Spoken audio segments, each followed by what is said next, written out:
Chapter 1. Tuesday, February 9th, 2010. My business phone rang. I stared at the digital clock next to my bed. It flashed 1:34 a.m. with way too much brightness for that time of night. My boyfriend Daryl turned over with a groan and asked groggily, "Babe, do you want me to get that?" The call was probably from my former client Suzanne. A few months ago, she had hired me to find her long-lost daughter, Catalina, who had vanished more than 20 years ago. I had looked everywhere, online, newspapers, death indexes, and the courts. To my chagrin, I couldn't find one clue on what had happened to her. Suzanne wanted her money back. I had refused because I had done my job. In the beginning, she would call during regular business hours and make her demands. Now she was calling at all times of the night, and she'd even posted a few mean online reviews. If her harassment didn't stop soon, I might be forced to get a restraining order against her. "Check the caller ID," I ordered. "It's blocked," Daryl replied as he leaned over to see the screen. "Then let it go to voicemail." "Okay, babe." The phone rang 2 more times. My answering machine clicked on. The caller hung up. Good, it must have been a wrong number. The phone rang again. God damn it, why couldn't Suzanne leave me alone? "Babe, I think they really want to talk," Daryl said. "Go answer it then," I replied. "Tell Suzanne that I don't take calls outside of normal business hour.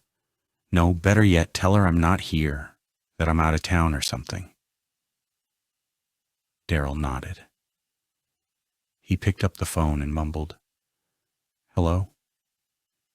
He spoke with the caller for a few seconds and turned to me. "This lady isn't Suzanne. It's somebody else. She wants help on a case. What should I tell her?" How could he ask me such an asinine question? A case meant money. "Hand me the phone." Daryl nodded and gave me the phone.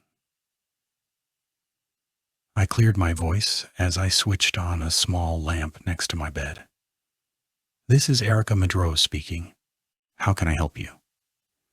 "Ma'am, my name is Liz Pulroy. I'm so sorry for waking you in the middle of the night. I was just going to leave a message for you to call me in the morning. I really need your help." I rubbed my forehead. The name Pulroy didn't sound familiar at all. "No problem." "What do you need help with?" I asked. Liz sighed. "My husband was found last Thursday with a bullet in his head." "Ma'am, I'm really sorry about your husband," I said in a somber voice. I wondered about the lack of emotion in her voice. I then realized that she could still be in shock. "Where was he found?" "At the Crichtway Hotel. You know, the one near the Chatham County Airport."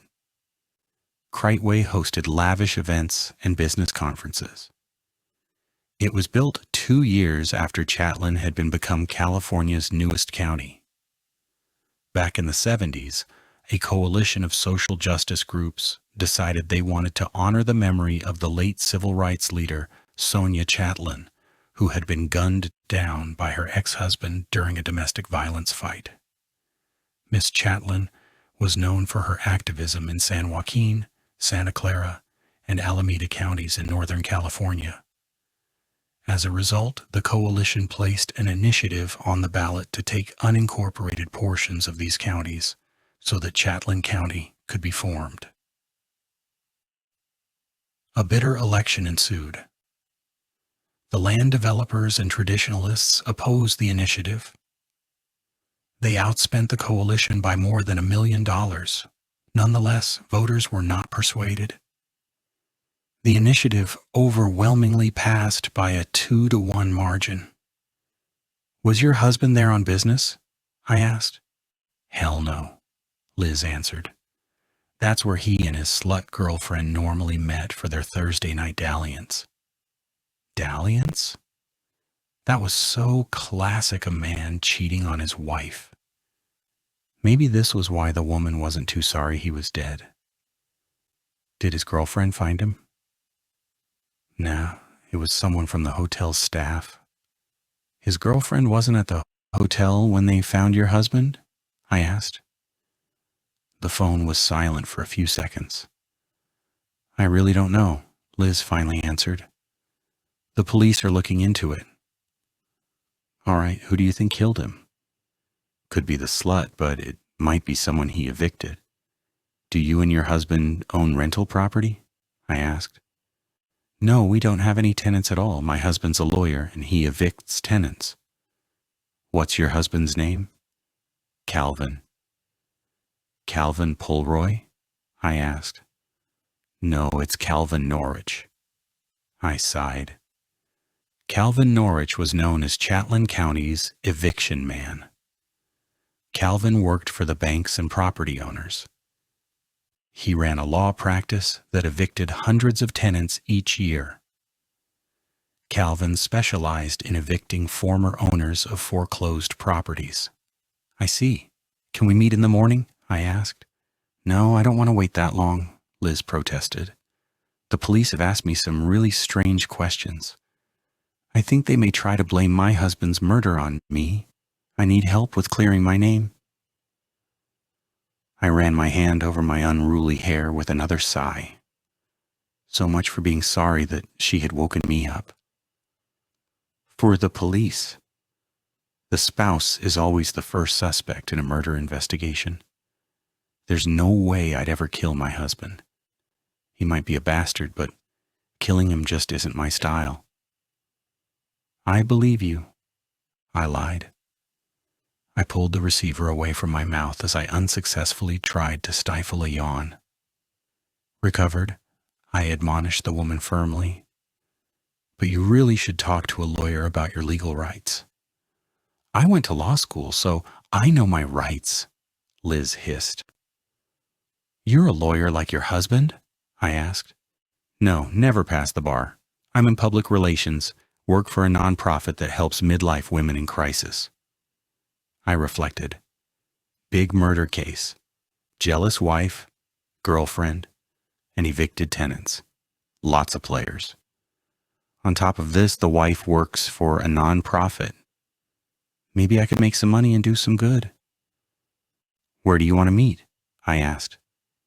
At your office, she replied. You're downtown, right? My office? I had shut it down a couple of months ago because business had been slow. Right now I was operating out of my living room. How about if we meet at your house? I asked. That'll work, Liz replied. She dictated her address and gave me directions. I'll see you in a bit. After we said our goodbyes, I hung up the phone. I stared at the phone for a couple of seconds, then got up from bed and switched on a larger lamp so I could see the clothes in my closet. Daryl looked up at me. Leaving, babe? I nodded. I could tell he was trying to decide whether to ask me if he could come along for protection. It was a long-standing quarrel between us. He hated the possible dangers that came with me being a private investigator. Finally, he said, Okay, be safe. I'm going back to sleep. Thanks, I said, truly thankful that I didn't have to leave yet another potential client waiting while my boyfriend and I went through the same tired argument. I walked to my closet and grabbed a sweater, skirt, tights, and a pair of boots. I quickly got dressed. To my dismay, I could barely zip my skirt. Since moving my office into my condo, I have gained almost 15 pounds. You'd think at 5'10" inches that I could easily hide the extra weight. Instead, I was starting to get a small belly. My thighs and ass used to be muscular and firm. Now they were becoming soft and spongy. Daryl didn't mind that I had gained weight. At a little over 6 feet and 230 pounds, Daryl was a big man. Daryl liked big women, and he was always telling me that I was too skinny. I shook my head. I walked into the bathroom, turned on the light, and pulled out a wide-tooth comb from the cabinet. I combed my thick, shoulder-length, dark brown, curly hair, put on a dab of makeup and lip gloss. I checked myself in the mirror. There were times I felt like a chameleon. I could easily pass for Italian, Latina, Persian, or Greek. But the truth was, none of these. My lineage was African American, Eastern European Jewish, Irish, English, and a bit of Native American. Daryl's fair skin contrasted with his thick, dark, wavy hair that was peppered with gray streaks. On top of this, Daryl had the cutest dimples and cleft chin. He was so handsome. I smiled. Enough about looks. I needed to focus on my case and make some money. I was behind in most of my bills except for my mortgage and credit cards. It didn't help that Daryl hadn't worked in the last 5 months. He'd been laid off from his job from a high-tech company. He claimed that no one would hire him because he was too old. They wanted young kids fresh out of college. Since when was 46 too old to work? Daryl had at least 20 years before Social Security would kick in. Besides, it wasn't as if he had tried that hard to look for work. He'd only apply for 3 or 4 jobs a week, and he wouldn't do things that could make him more attractive as a candidate. Told Daryl to dye his hair so he'd look younger. He refused to do this. Daryl claimed it wouldn't make a difference because they would know his age from his job application. Daryl spent most of his days playing video games and doing nothing else. Even though he occasionally tried to play the role of protector, much of the time it was as if he had reverted to being a child. And although I was 3 years younger than he was, I felt like his mother at times. Most days I wanted to throw him out, but he had nowhere to go. Plus, Daryl was still hurting from the recent loss of his father, so I needed to give him time to heal. I switched my attention back to my reflection in the mirror. I brushed my teeth, did a final check of my face, and then shut off the bathroom light. I walked into the living room and grabbed my coat, laptop, bag, and notepad. Now, I was ready to see my new client. Hopefully, with a little luck, I'd be able to find her husband's killer. Chapter 2. As I drove down the tree-lined street to the address Liz had given me, I felt out of place with my battered 9-year-old car. It didn't feel like the Chatlin I was accustomed to. My East Chatlin neighborhood was filled with a hodgepodge of old homes, government-subsidized apartments, and below-market condos. In contrast, Liz lived in Chatlin Valley, an area with sprawling million-dollar homes and extravagant cars. Most folks in my neighborhood were struggling to survive the recession, while people in Chatlin Valley appeared to be unscathed. Within a couple minutes, I was in front of Liz's home. I parked, grabbed my belongings, and got out of the car. I walked up to Liz's porch and knocked on the door. A light came on. The door cracked slightly open. "Is that you, Erika?" a woman's voice asked. "Yes," I answered. A rotund woman who was about 5'7" or 5'8" opened the door. Her turquoise sweater accented her green eyes, and her bootcut jeans gently skimmed her full thighs. The woman's short, dishwater blonde hair was expertly cut into layers that gracefully framed her round face. In the nightlight, it was a little hard to guess her age. She might be in her early 40s or maybe a little bit older.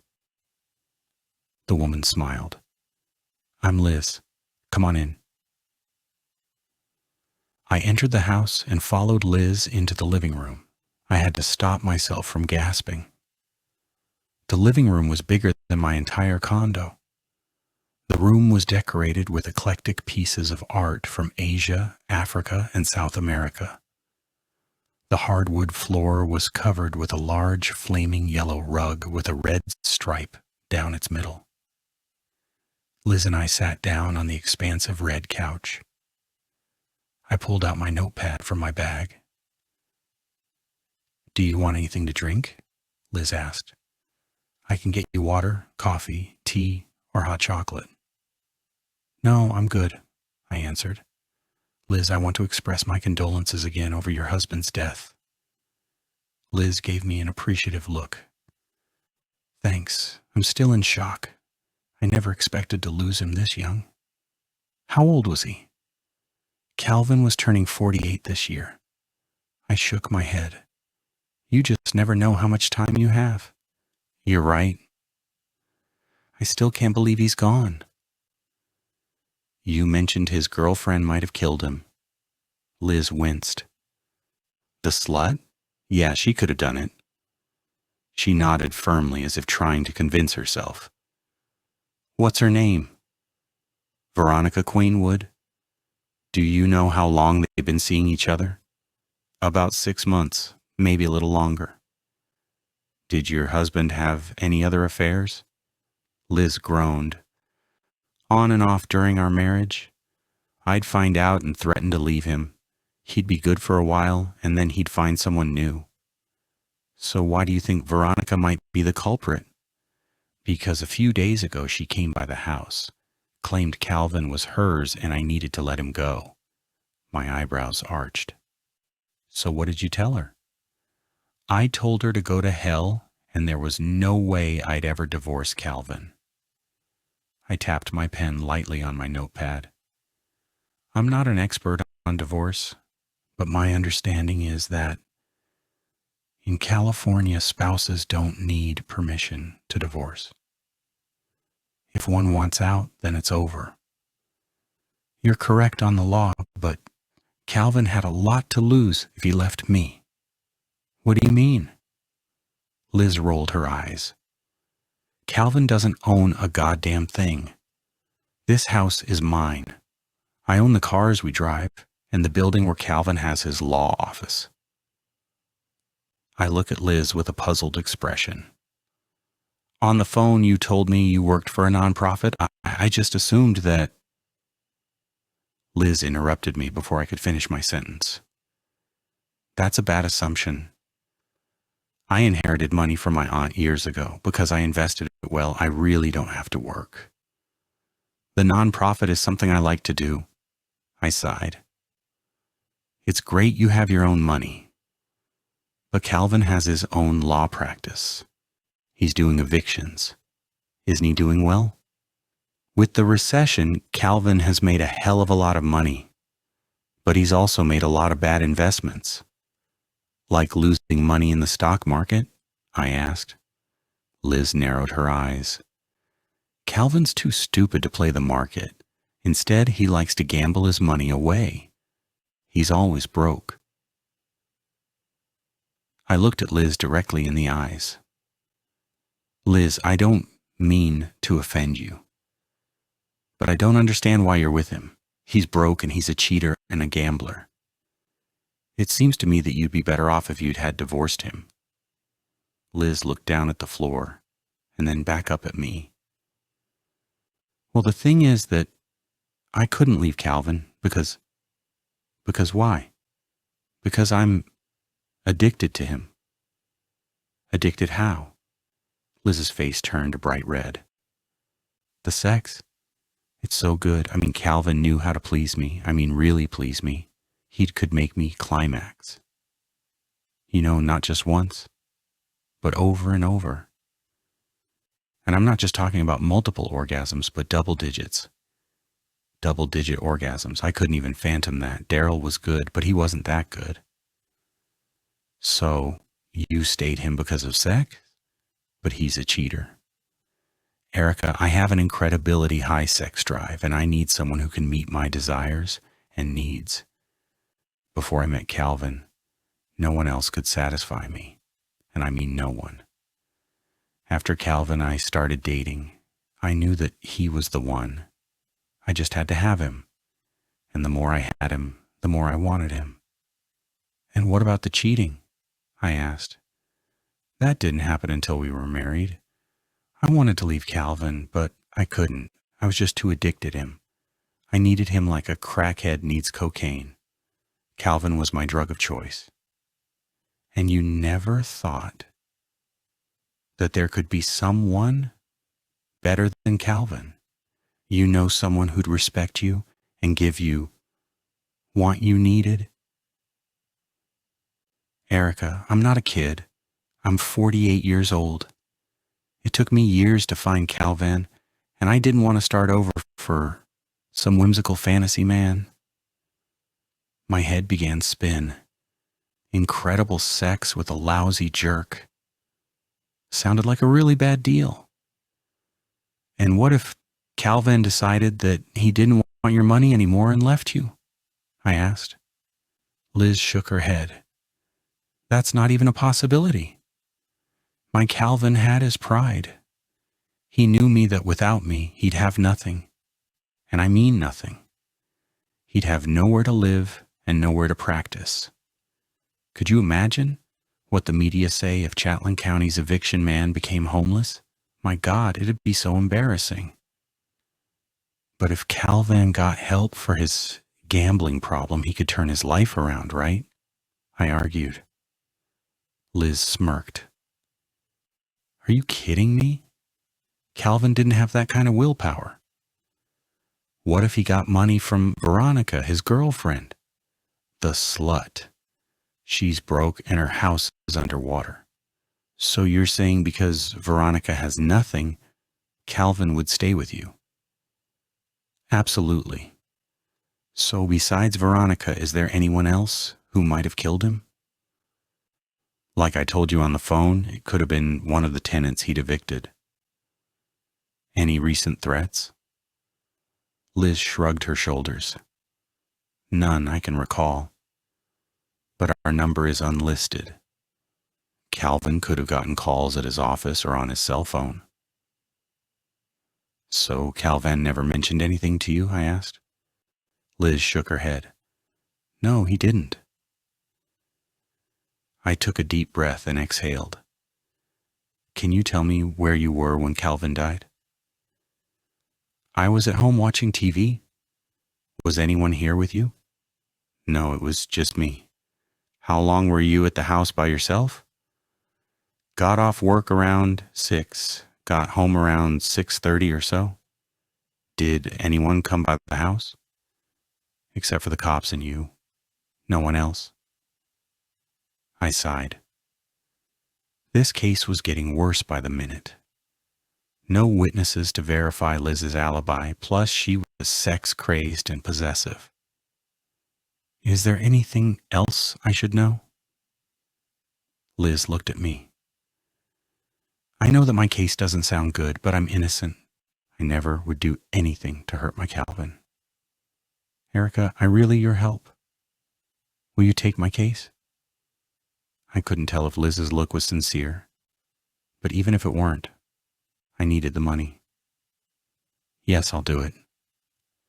I then quoted Liz my retainer fee of $3,000 and an hourly rate of $150 an hour. To my surprise, Liz didn't quibble with me on my fees. Instead, she smiled. That's fine. Let me get my checkbook. Liz got up from the couch and went into another room.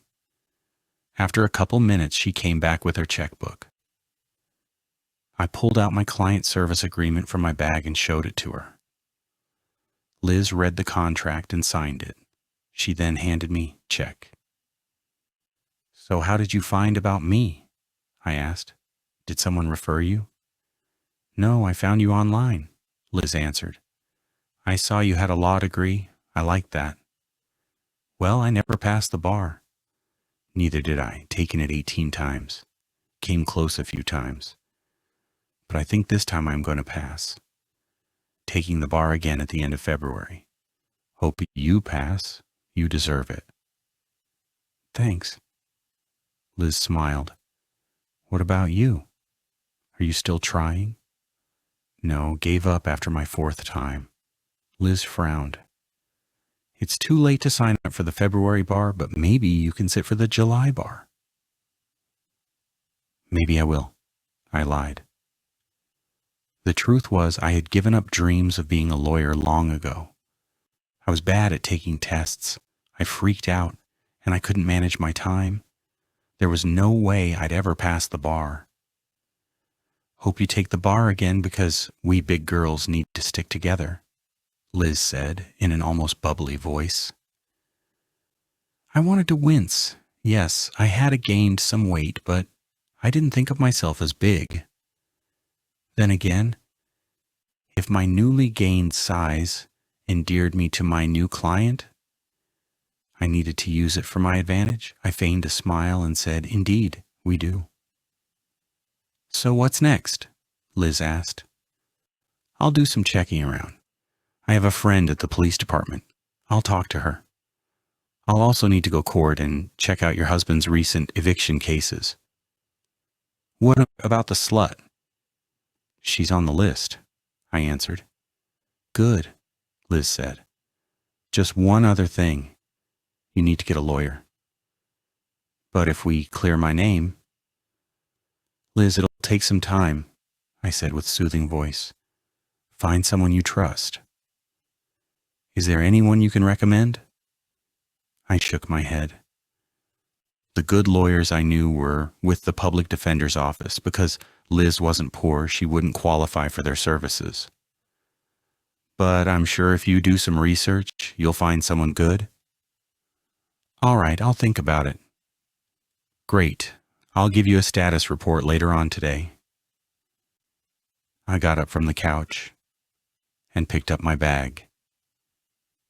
We shook hands and said our goodbyes. Chapter 3.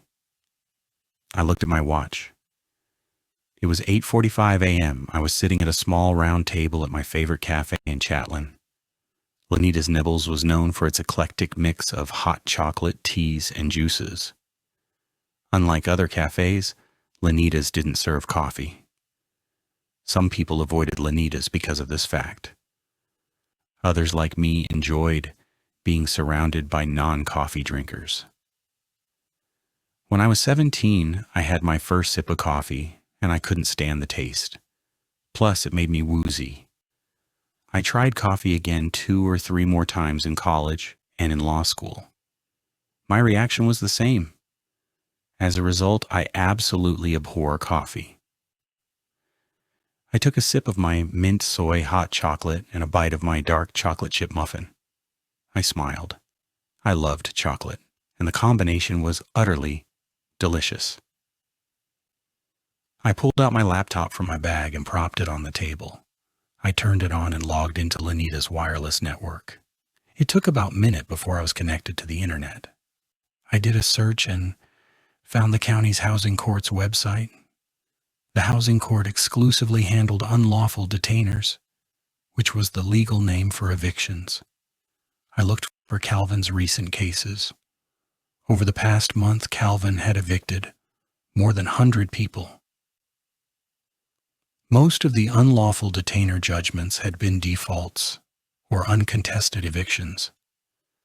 In most cases, the tenants had been served with court papers, but they didn't file a response with the court.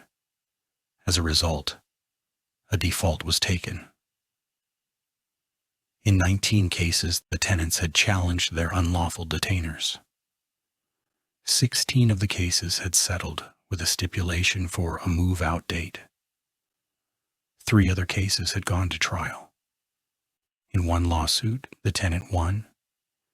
In the other 2, the trial judge had issued a judgment in favor of the landlord. I pulled out my notepad from my bag and wrote down the name of the cases. Treadlight Apartments, v. Brandon and Beverly Gillen. Switching Housing Management vs. Manuel Britton. I did a search for Brandon and Beverly Gillen. The only thing I could find was the couple's ages. Brandon was 73 years old and Beverly was 70. They weren't connected to any social media. Given the couple's ages, that wasn't odd. I then did a search for Manuel Britton. A ton of sites came up. Manuel was a longtime community activist and housing advocate. He worked for the notorious Tenant Liberties League. Tenant Liberties was known for its unorthodox practices. Over the past 2 years, members of Tenant Liberties had tried to prevent the sheriff from carrying out a number of evictions. On the morning of a scheduled eviction, they would set up a human blockade in front of the tenant's residence. The sheriff would order the protesters to move. In most cases, the protesters would refuse to leave. Last year, over 200 arrests had been made, and since the beginning of this year, another 50 people have been arrested. Manuel's eviction was scheduled for Thursday. There were several news stories that Tenant Liberties was preparing for its largest protest in Chatelain. Over 500 members had vowed to build a human chain around Manuel's building. Tenant Liberties had called the eviction retaliatory for Manuel's housing advocacy efforts. For the past 14 years, Manuel had paid in his rent time and abided by the complex's rules. Last year, Switching Housing had bought the apartment building in a foreclosure proceeding. Manuel was later issued with a notice to vacate. In his eviction trial, the court found that Switching Housing had the right to evict Manuel.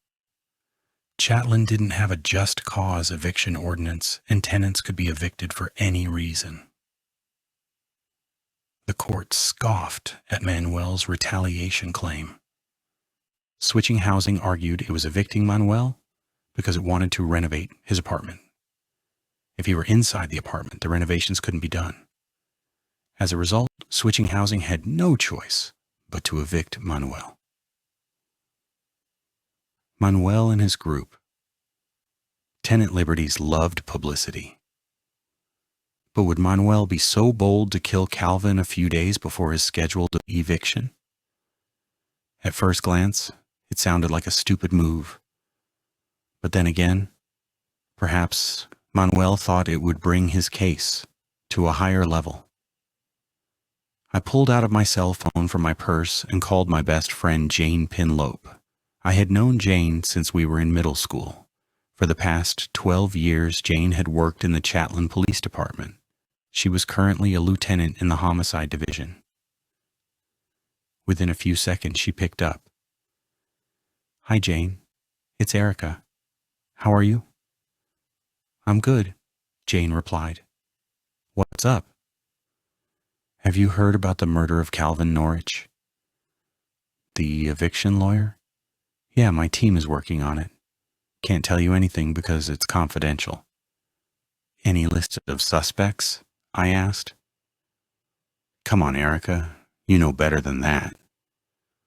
The last time I told you something, they nearly traced it back to me. Can't do that anymore because it's too risky." I reflected. About a year ago, I had worked on the murder of a teenage girl. Jane had given me the name of the prime suspect before it became public. The prime suspect was the girl's father and the CEO of a high-tech company. After I confronted the likely perp, he went ballistic. He claimed he was innocent, and he had been wrongly maligned. When the evidence later showed that the culprit was someone else, he tried to sue the police department for defamation of character. The court tossed the case because it would open a Pandora's box. The court held that the police have a duty to investigate, and in cases involving the deaths of children, the prime suspects are typically the parents, siblings, and other family members. As a result, the police had not committed defamation. "How about a hint?" I asked.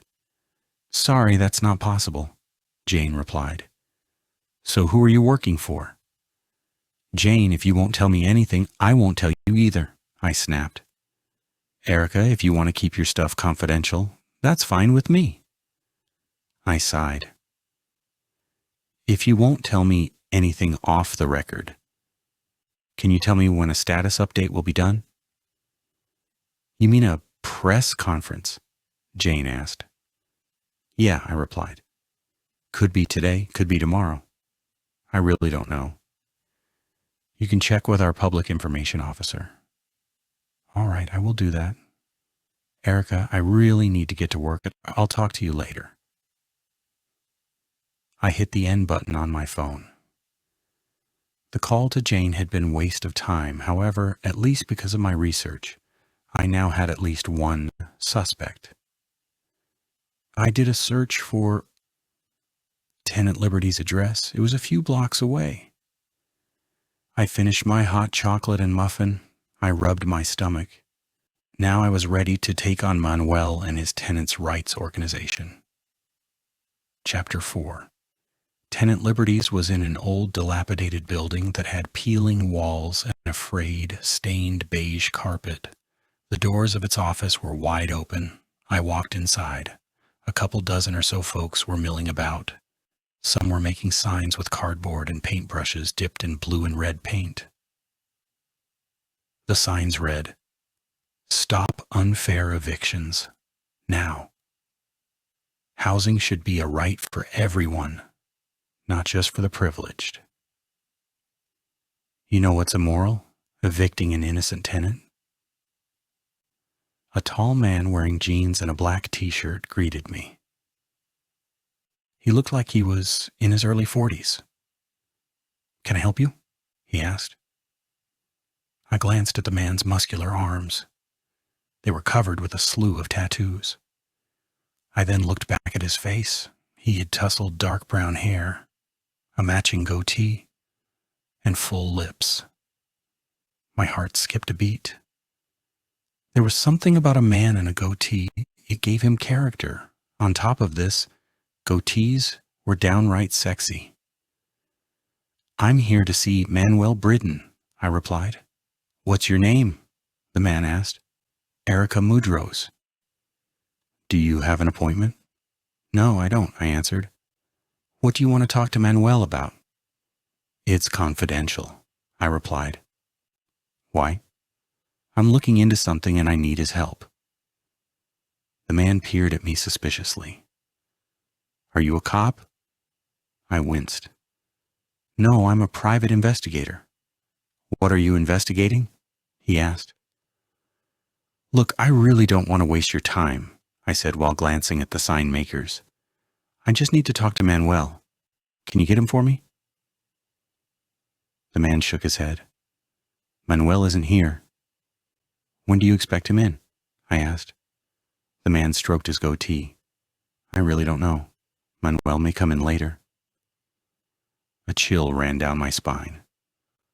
Why was I so attracted to this man? I needed to control myself and focus on the investigation. "Do you know where Manuel is now?" "I have no idea." "Can you give me his cell phone number?" "Sorry, I'm not authorized to do that. What's your name?" "Paul," he answered. "What's your last name?" I asked. Paul glared at me. "Erika, I don't think that's any of your business since you won't tell me why you need to talk to Manuel." I frowned. How could this good-looking man be such a jerk? "Can you tell Manuel I dropped by?" I asked as I pulled out my business card from my purse. "Manuel can call, text, or email me anytime." Paul took my card and stuffed it in his left jeans pocket. "I'll tell Manuel when he comes in." "Thanks," I said. "No problem," he replied. "I need to get back to work now." I watched Paul walk away until he reached a wastebasket that was next to one of the sign makers. He pulled out my card, crumbled it, and threw it into the wastebasket. I wanted to scream. It was obvious that he was hiding something because he didn't want Manuel to talk to me. Did he know that Manuel might be a suspect in Calvin's murder? Or was he just a complete ass? I left tenant liberties, walked to the street, and pulled my phone from my purse. I tapped the internet icon and did a search for Manuel's home address. He lived about a mile away from tenant liberties. I stuffed my phone back into my purse and proceeded to walk to Manuel's apartment building. Manuel lived at a Victorian-style 10-unit apartment building. To my surprise, several police cars were parked in front.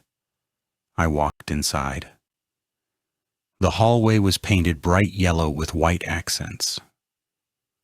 The hardwood floors looked brand new. A spinning staircase led to the second floor. I trudged up the stairs. After I reached the top of a stairwell, I turned to walk down a narrow hallway until I was in front of Manuel's apartment. A yellow tape saying "Do Not Cross" blocked the entrance.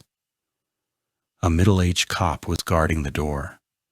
I glanced at his name tag and flashed him a smile. "Officer Garcia, can you tell me what happened?"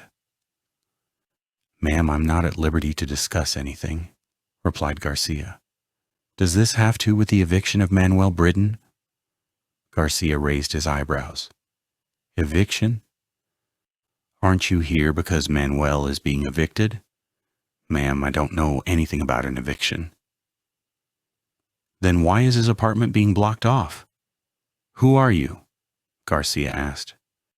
"I'm Erika Mudrose, and I'm a private investigator." "If you're not from another police agency, I can't help you," Garcia replied with a salty tone to his voice. "Who's your superior?" I asked. "Jane Pinlope," he replied. "So you're in the homicide department, right?" I asked. Garcia nodded. I looked at him directly in the eyes.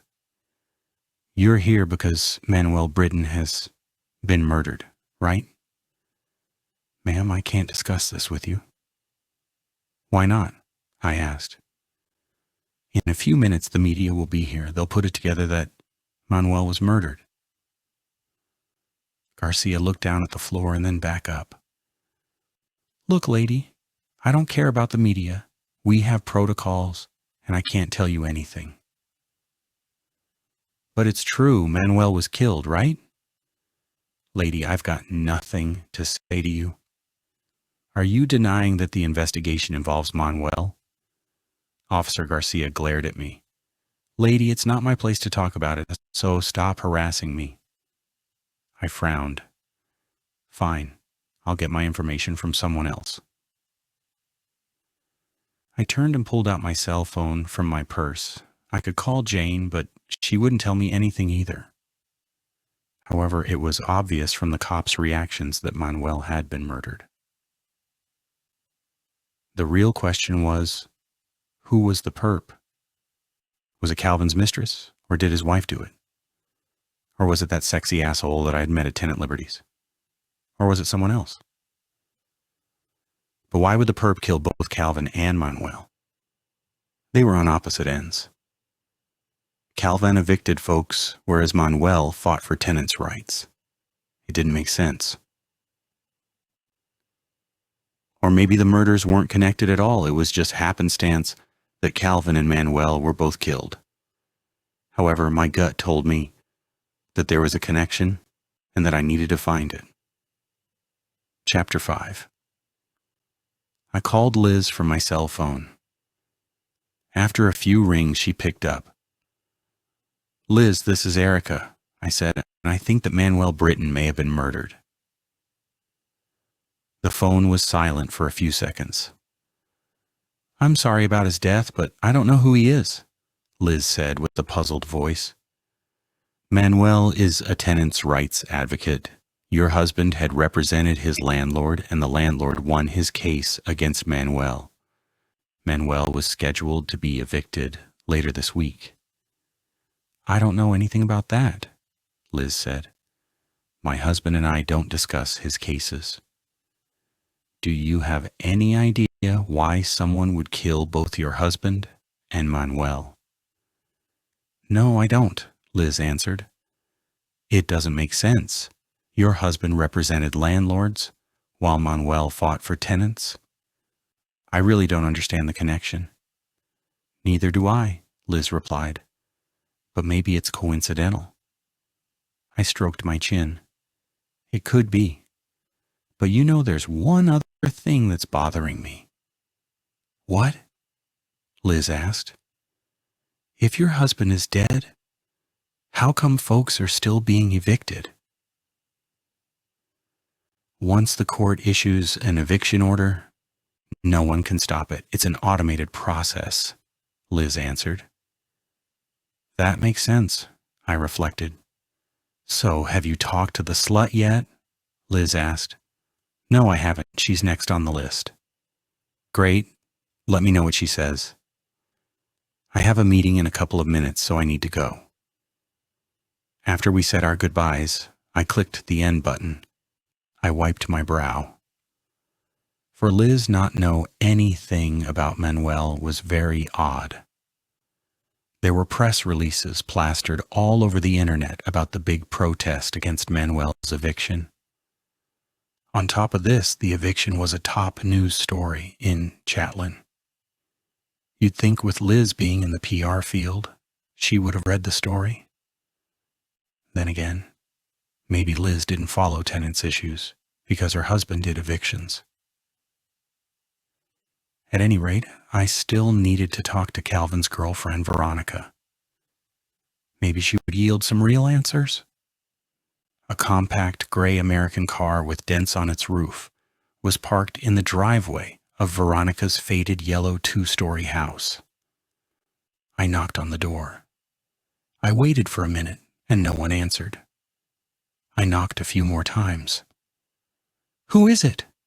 A female with a raspy voice yelled. I'm here to see Veronica Quainwood, I replied. Are you her? A thick woman with a severely wrinkled face and shoulder-length frizzy salt and pepper hair slowly opened the door. Her belly protruded from jeans that were at least 2 sizes too small. She looked at me up and down. Who are you? She asked. My name is Erika Mudrose, and I'm a private investigator. Are you Veronica? Hell no, the woman hissed. She's my landlord. Landlord, I asked, so do you know where Veronica lives? The woman rolled her eyes. Veronica lives here? I'm just renting a room from her. What's your name? That's none of your business, the roomer hissed. Is Veronica home now? No, she isn't, she replied. What do you need to see her about? It's personal, I replied. Personal my ass, she sneered. You're here because of the murder of that landlord lawyer. How do you know that? Because the cops were here earlier looking for her. Do you know where Veronica is now? The woman smirked. Like I told the cops, I ain't her keeper. I have no idea. Where does Veronica work? She ain't got a job, got laid off last year. What does she normally do during the week? Don't know. I pulled a $20 bill from my purse and held in front of her. Would this help your memory? $20 ain't nothing. Make it 50 and maybe I can help you. I glared at her. I don't have that kind of cash. I pulled out a $10 bill and put it on top of the $20. How about $30? She grabbed the money from my hand and smiled with a mouthful of tobacco-stained teeth. So what do you want to know? What's your name? Told you before, it ain't none of your business. Why not? Are you wanted for a warrant? No, nothing like that. Just don't want my crazy ex-boyfriend to find out. I don't know who your ex is, so your information is safe with me. Lady, sorry that's not in our deal. Just ask me about Veronica only. So did Veronica have a relationship with the lawyer Calvin Norwich? Don't know. What you mean you don't know? Lady, I don't know. Veronica was a private person and she never talked about her personal life. Did Calvin ever visit her at the house? No, Veronica never has any visitors. How long you've living here? For a while, the roomer answered. How long is a while? I asked. Look, lady, that ain't none of your business. Told you I don't know nothing about Veronica and that lawyer. I shook my head in disgust. All right, where's Veronica? She went on a trip, the roomer answered. A trip where? I asked. To Seattle, the roomer responded. She'll be there for the next couple of weeks.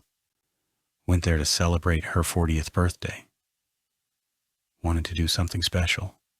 When did her plane leave? I asked. The roomer gave me a strange look and then sighed. Veronica is afraid of flying. She decided to drive up. Left on Thursday night. What kind of car does Veronica have? I asked. The roomer pointed to the car in the driveway. I groaned. How is Veronica driving to Seattle then? She rented a car, the roomer answered. Do you know from where? I asked. Veronica didn't tell me, the roomer responded. Where is she staying? I asked. I have no idea, the roomer responded. Got her cell phone number? I asked. Nope, the roomer replied. I eyed her suspiciously. Come on, you can give me her number. That will cost you another $5. I put my left hand in my purse. I found 3 wrinkled dollar bills and 43 cents in change. How about if I give you this? The roomer huffed. Is that all you've got? Yeah, it's yours if you give me Veronica's phone number. After she grabbed the money, she spouted off Veronica's phone number. Thanks, I said while I scribbled the number down. Is there anything else you can tell me? Lady, I've got nothing else, she said while looking at her plastic watch. My soap is coming on, so I gotta bounce. Thanks for your help, I said. No problem, the roomer said as she shut the door. I walked to my car and punched in Veronica's cell phone number. It rang a few times and then went straight to voicemail. I shook my head. Was Veronica on the run from the murder of Calvin? Or was it happenstance that he had been killed on the night she left for Seattle? And what about Manuel's murder? If she'd been in Seattle since Thursday, then there was no way she could have killed him. Then again, the roomer could be lying. At any rate, I needed to find Veronica. The problem was Seattle was more than 800 miles away, and I had no idea where she was staying. Chapter 6. I punched in Liz's phone number. After a couple rings, Liz picked up. I told her that Veronica had left on Thursday night for Seattle. Do you think the slut is on the run? Liz asked. She might be, I answered. If you want, I could fly out to Seattle and look for her. Do you know where she's staying? I have no idea. Then going to Seattle might be a waste of time. Do you want me to go or not? I asked. Sure, go find the slut. Great, I'll need another check for expenses. For how much? Liz asked. Another $1,000, I replied. Liz heaved a heavy sigh. Forget it then, just stay here. Maybe she'll come back. I thought you said that money wasn't an issue, I said. Things have changed, Liz mumbled. What do you mean? I asked. They froze my bank accounts a few minutes ago, Liz replied. Who's they? I asked. The goddamn IRS, Liz hissed. They're claiming Calvin owed a shitload of back taxes. Why would the IRS freeze your accounts? I thought you didn't have anything to do with his business. That's what I told those assholes. But they didn't give a shit. They told me because Calvin and I filed joint tax returns. That makes us both liable. That's horrible, I said. Tell me about, Liz said with a sarcastic voice. Do you have any cash? I asked. About $40 and some change, Liz responded. I groaned. Is the check you gave me last night any good? Have you deposited it? Liz asked. Not yet, I replied. Good, just hold on to it. In a couple days you can cash it. My stomach churned. I doubted that a government freeze would be fixed any time soon.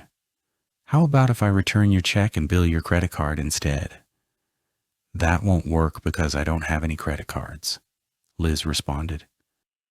Are you kidding me? No, I'm not, Liz answered. How come you don't have a credit card? I asked. There were a few seconds of silence on the phone before Liz spoke.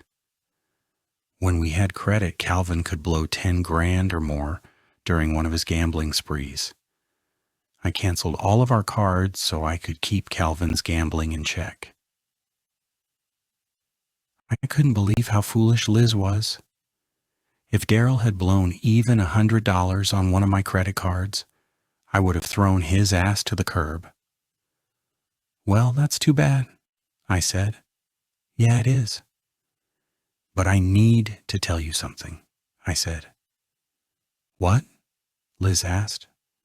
Because the check isn't good, I need to stop working on your case? Erika, I need your help, Liz pleaded. Just give me some time. I'm sorry, Liz. I can't work for free. How about if I give you something for collateral? Liz asked. Like what? My wedding ring. It's worth at least $5 grand. I rubbed my brow. $5 grand was more than the check she had written. That will work, I replied. Can I come by now and pick up the ring? Sure, Liz said. Great, I'll see you in a bit, I said as I hit the end button on my phone. 20 minutes later, I arrived at Liz's house. To my surprise, there were several police cars parked on the street. I got out of my car and noticed that Liz's front door was wide open. 2 cops came out with Liz in handcuffs. Liz looked like shit. Her hair was in disarray, and her makeup was smeared. Liz gave me a twisted smile. Meet me in jail, she said. I glanced at Liz's left hand. She was wearing her wedding ring. After she was booked in jail, the ring would be confiscated. There would be no way I could get it. I shook my head and walked back to my car. Liz yelled a bunch of expletives. I pretended not to hear them. With no money or collateral, I was off the case. Chapter 7. When I walked into the living room, Daryl was sitting at the table. He was stuffing his face with spaghetti and meatballs. Would you like some? He offered. I sat down at the table. No, I'm good, I answered. Daryl moved his plate of food to the side. I got a call from the census, he said. Wow, what did they want? I asked. Remember last year you made me take the test for the census? Yeah, and you got a 100%. Daryl looked down at the floor and then back up at me. I got offered a job. I smiled. That's fantastic news. When do you start? I'm not sure if I want it. It's to be an enumerator. I'd be helping people complete the census. But the problem is that it only pays $22 an hour. That's less than half of what I used to make. I felt my blood pressure rising. Daryl, it's a job and you need to work. But it has nothing to do with engineering. Daryl protested. You know what? I don't care. You'd be earning money. I get money from unemployment. I flinched. And the census pays more than unemployment. What's the problem? I'm getting unemployment to look for a job in engineering, Daryl argued. And all you do is sit on your ass all day and play video games. That's not true. I look for work. I've had job interviews, but I just hadn't gotten a job offer. You know that because I'm older? It's a lot harder. Then consider it a blessing that the census doesn't give a shit about your age, I yelled. Erika, but no more freaking buts. No more excuses. You're taking the job. Period. And if you don't, I'm kicking your ass out of my house. I'm sick of you leeching off me. That's not true. I buy the food and cook for us every day. I clean and I fix things around here. I glared at Daryl. And who pays the mortgage? I do. Who pays the water, trash, and electricity? It's all me. You haven't given me one freaking cent for rent. When I moved in, I offered to help. You told me that you didn't want anything. I groaned. That was 3 years ago. That was a different time. I make a lot less now and I need help. I thought you just picked up a good case, Daryl said. The case is over, I said. What do you mean? Daryl asked. The lady got arrested and her bank accounts are frozen, I answered. So she has no money to pay me. Sorry about that, Daryl said. Daryl, I need you to call the census now and accept the job, I ordered. Daryl looked at his watch. It's 12:15. I'm sure they're closed for lunch. I shook my head. Damn it, Daryl. Call them now or I'm changing the locks. Fine, Daryl huffed. He picked up the phone and punched in some numbers. He was silent until someone answered. He spoke with the person for about a minute. He then hung up the phone. Daryl turned to me and said, The HR lady is out for lunch. She'll be back in later. I gritted teeth. Then call her in an hour. After you speak with her, I want a progress report. Daryl stared at me and didn't say anything. I shook my head and went into the bedroom.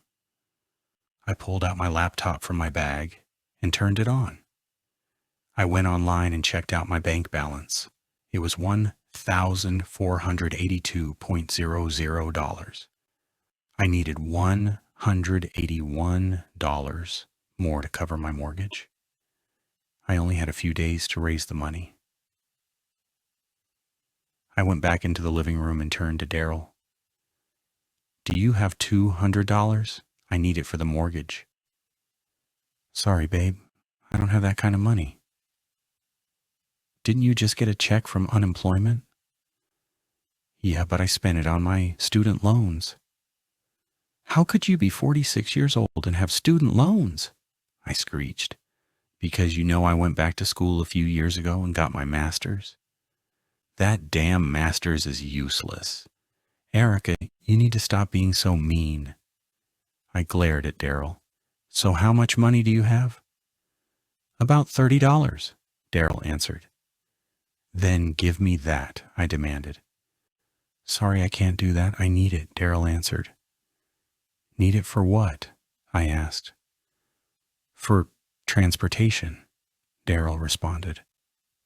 My eyes bulged. What the hell you were talking about? You don't have a car. If I take the census job, I'm going to need money for the bus. Keep your damn money then, I shouted. Why don't you ask your parents for money? Daryl asked. I grumbled. You know that they don't have anything but their Social Security checks and Dad's small pension. Plus, my brother Patrick and his wife moved in with my folks after they both lost their jobs. And now they're expecting a baby. So nobody in my family has money.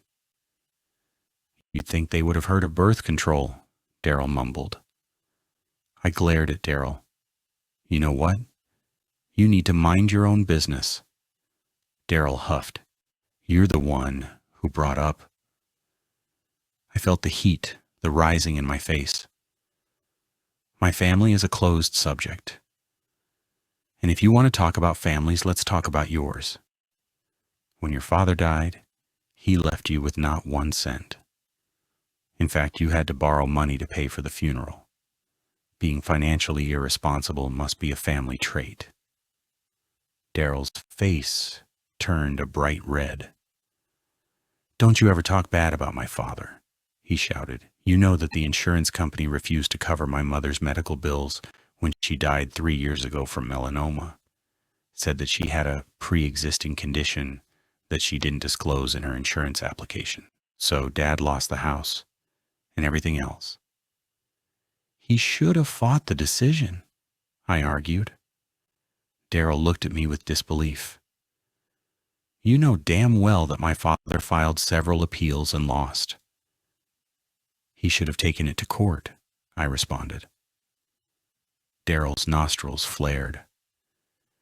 "You know that he didn't have the 10 grand the lawyer wanted to take the case to court. So leave my father alone." "Fine, your father is off limits," I said as I walked toward the front door. "Where are you going?" Daryl asked. "I need to do some errands," I answered. "What kind of errands?" Daryl asked. I sighed. "Just errands. Can I go now?" "Leave then and do your stupid errands," Daryl said angrily. I wanted to shout back, but instead I said nothing. I was tired of Daryl's antics.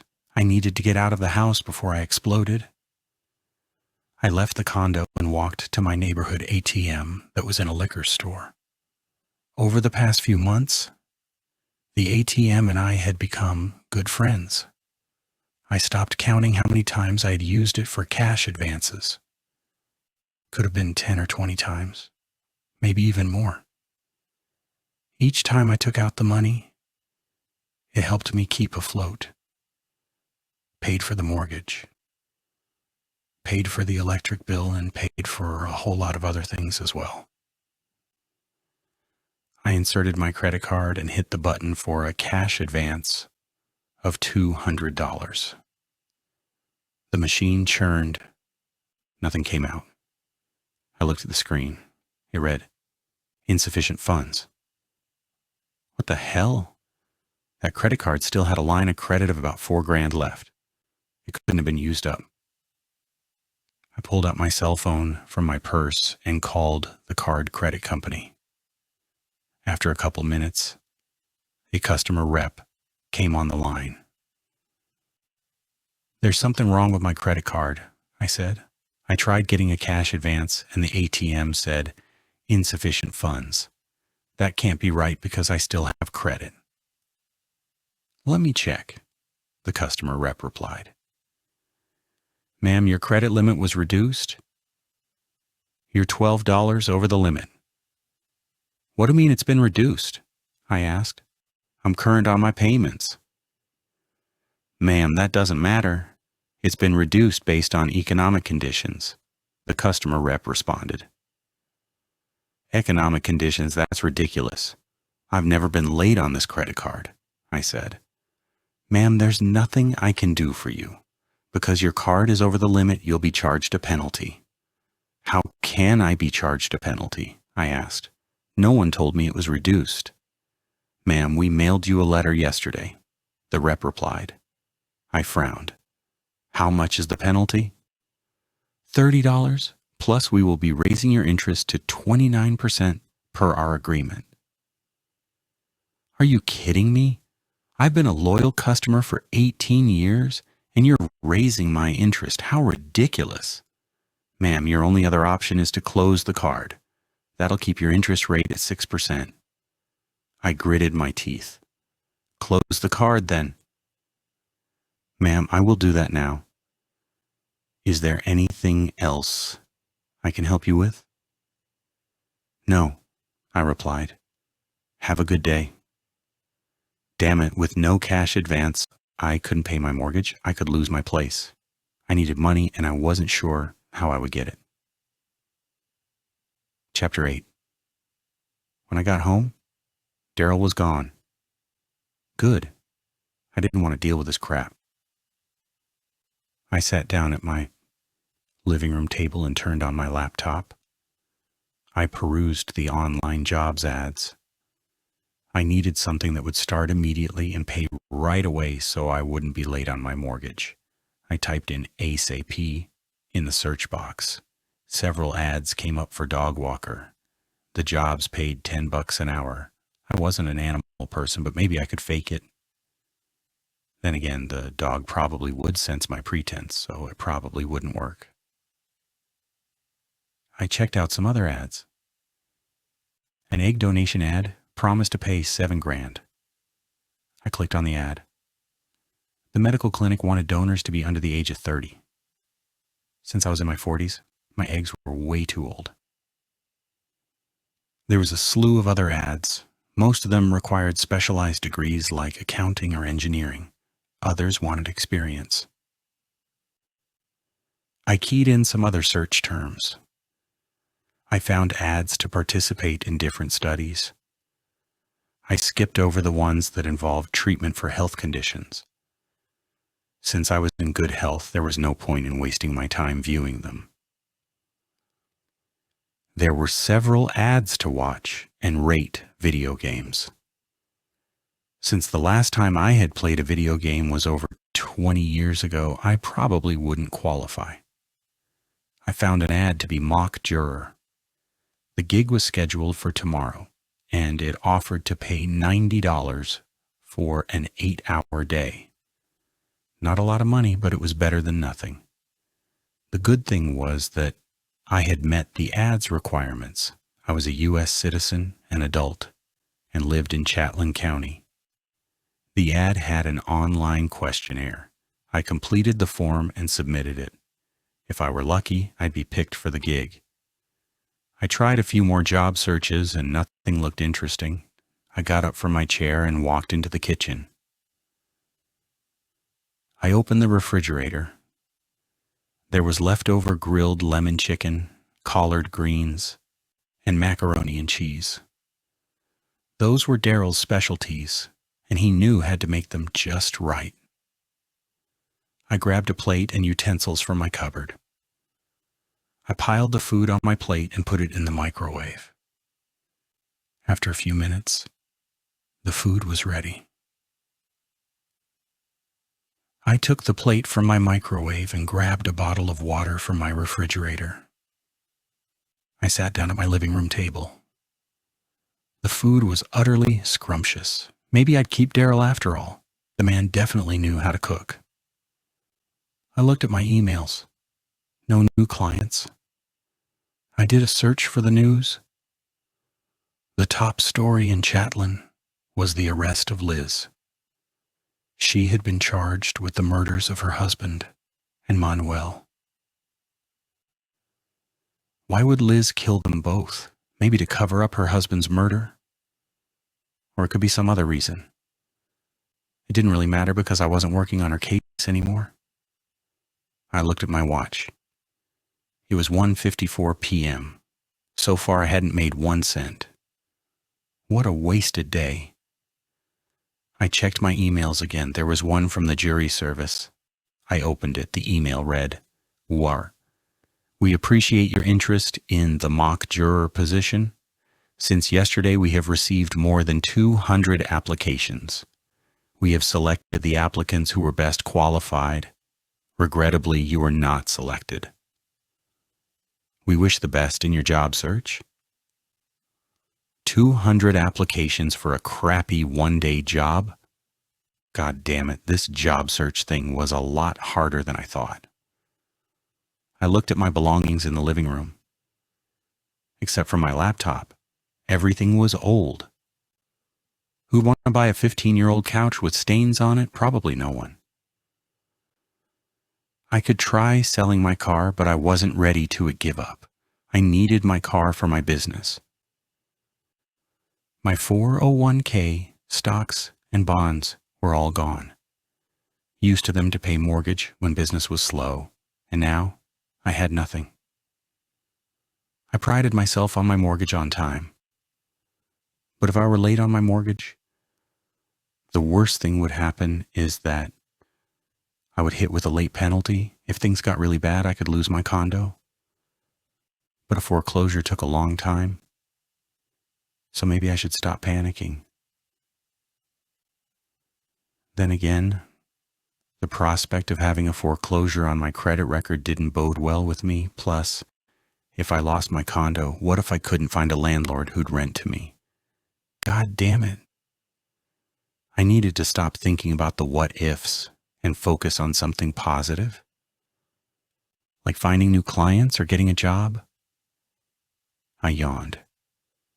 Why was I suddenly tired? Maybe I just needed a nap and then I could focus. I walked into the bedroom and changed into one of Daryl's t-shirts. I loved that they were big and roomy. I crawled into bed and shut my eyes. After a bit, I fell asleep. I looked at my clock on my nightstand. It was 7:07 p.m. I have been asleep for over 5 hours. I stretched and then got out of bed. I grabbed my favorite jeans and a sweater from my closet. To my chagrin, my jeans were too tight in the waist. I took them off. I went into my closet and pulled out my sewing kit. After I cut some strips of fabric from the waist, I sewed in elastic. I sighed after I put my pants back on. Now I could breathe. I then brushed my teeth and combed my hair. I took a whiff of the air. Something smelled good. I walked into the kitchen. Daryl was next to the stove. He was stirring a pan of chicken, vegetables, and noodles. I smiled. Daryl turned and looked at me. Babe, did you have a nice nap? Yeah, I feel rested. Good, dinner will ready in a few minutes. What did you today? I asked. I got a haircut because I'm starting the census job on Thursday. I figured I should look nice for the first day. I glanced at Daryl's hair and grinned. Your hair looks great. I'm glad you took the job. Me too. I'm getting a little bored around here. A new job is always a good thing.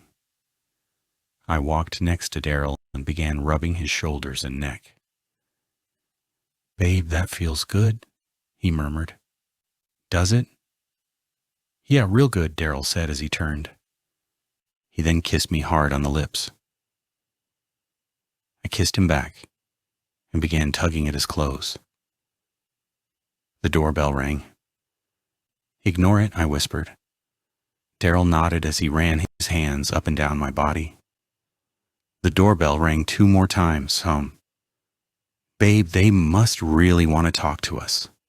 Fine, get the door then, I said. Daryl walked to the front door and opened it. After a few seconds, he called out, There's a man who wants to see you. About what? I asked. His cousin's case, Daryl answered. Tell him to come in, I said. Daryl and a 40-something man with a laptop bag walked into the living room. The man was tall with salt and pepper hair. He was dressed in a black wool sweater and jeans. A bandage was peeking from the top of his sweater. How can I help you? I asked. My name is Warren Rywood and I'm here about my cousin's case. Who's your cousin? I asked. Liz Pulroy. You know she got arrested this morning, Warren answered and he tugged at the top of his sweater. Yeah, I was there when it happened, I said. I know you were helping my cousin, Warren said. Yeah, I was, but not anymore, I responded. I understand that you were concerned about the money. Yeah, I am. Well, I can cover Liz's expenses, he said as he opened his laptop bag. He pulled out 5 stacks of $100 bills. Here's $5,000. Is that enough? My eyes widened when I saw the money. That will cover my expenses for now, I said. Let me get a receipt. I walked to my laptop on the table and turned it on. I wrote up an invoice, printed it, and handed it to Warren.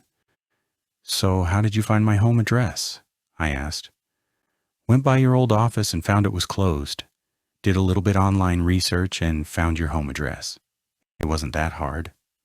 And what do you for a living? Warren scratched his chest.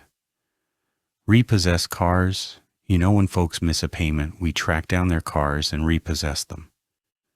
How's business? I asked. With the recession, it's totally thriving. Warren grinned. So what's the plan on my cousin's case? What do you know about it? I asked. Warren told me things that Liz had already told me. She said that you wanted to go to Seattle and find Calvin's girlfriend because she could be the killer. When are you going to do that? I looked at my watch. I could try to catch a plane tonight. Warren smiled. That would be good. The sooner we find her, the better it will be for Liz. Warren, can I ask you a question? Sure, Warren asked. Do you think that Liz is innocent? Absolutely, he responded. Calvin and Liz had their problems, but she'd never kill him. Not over a mistress? Warren shook his head. Liz accepted Calvin's affairs as part of their marriage. Can I ask you another question? Did she know Manuel Britton?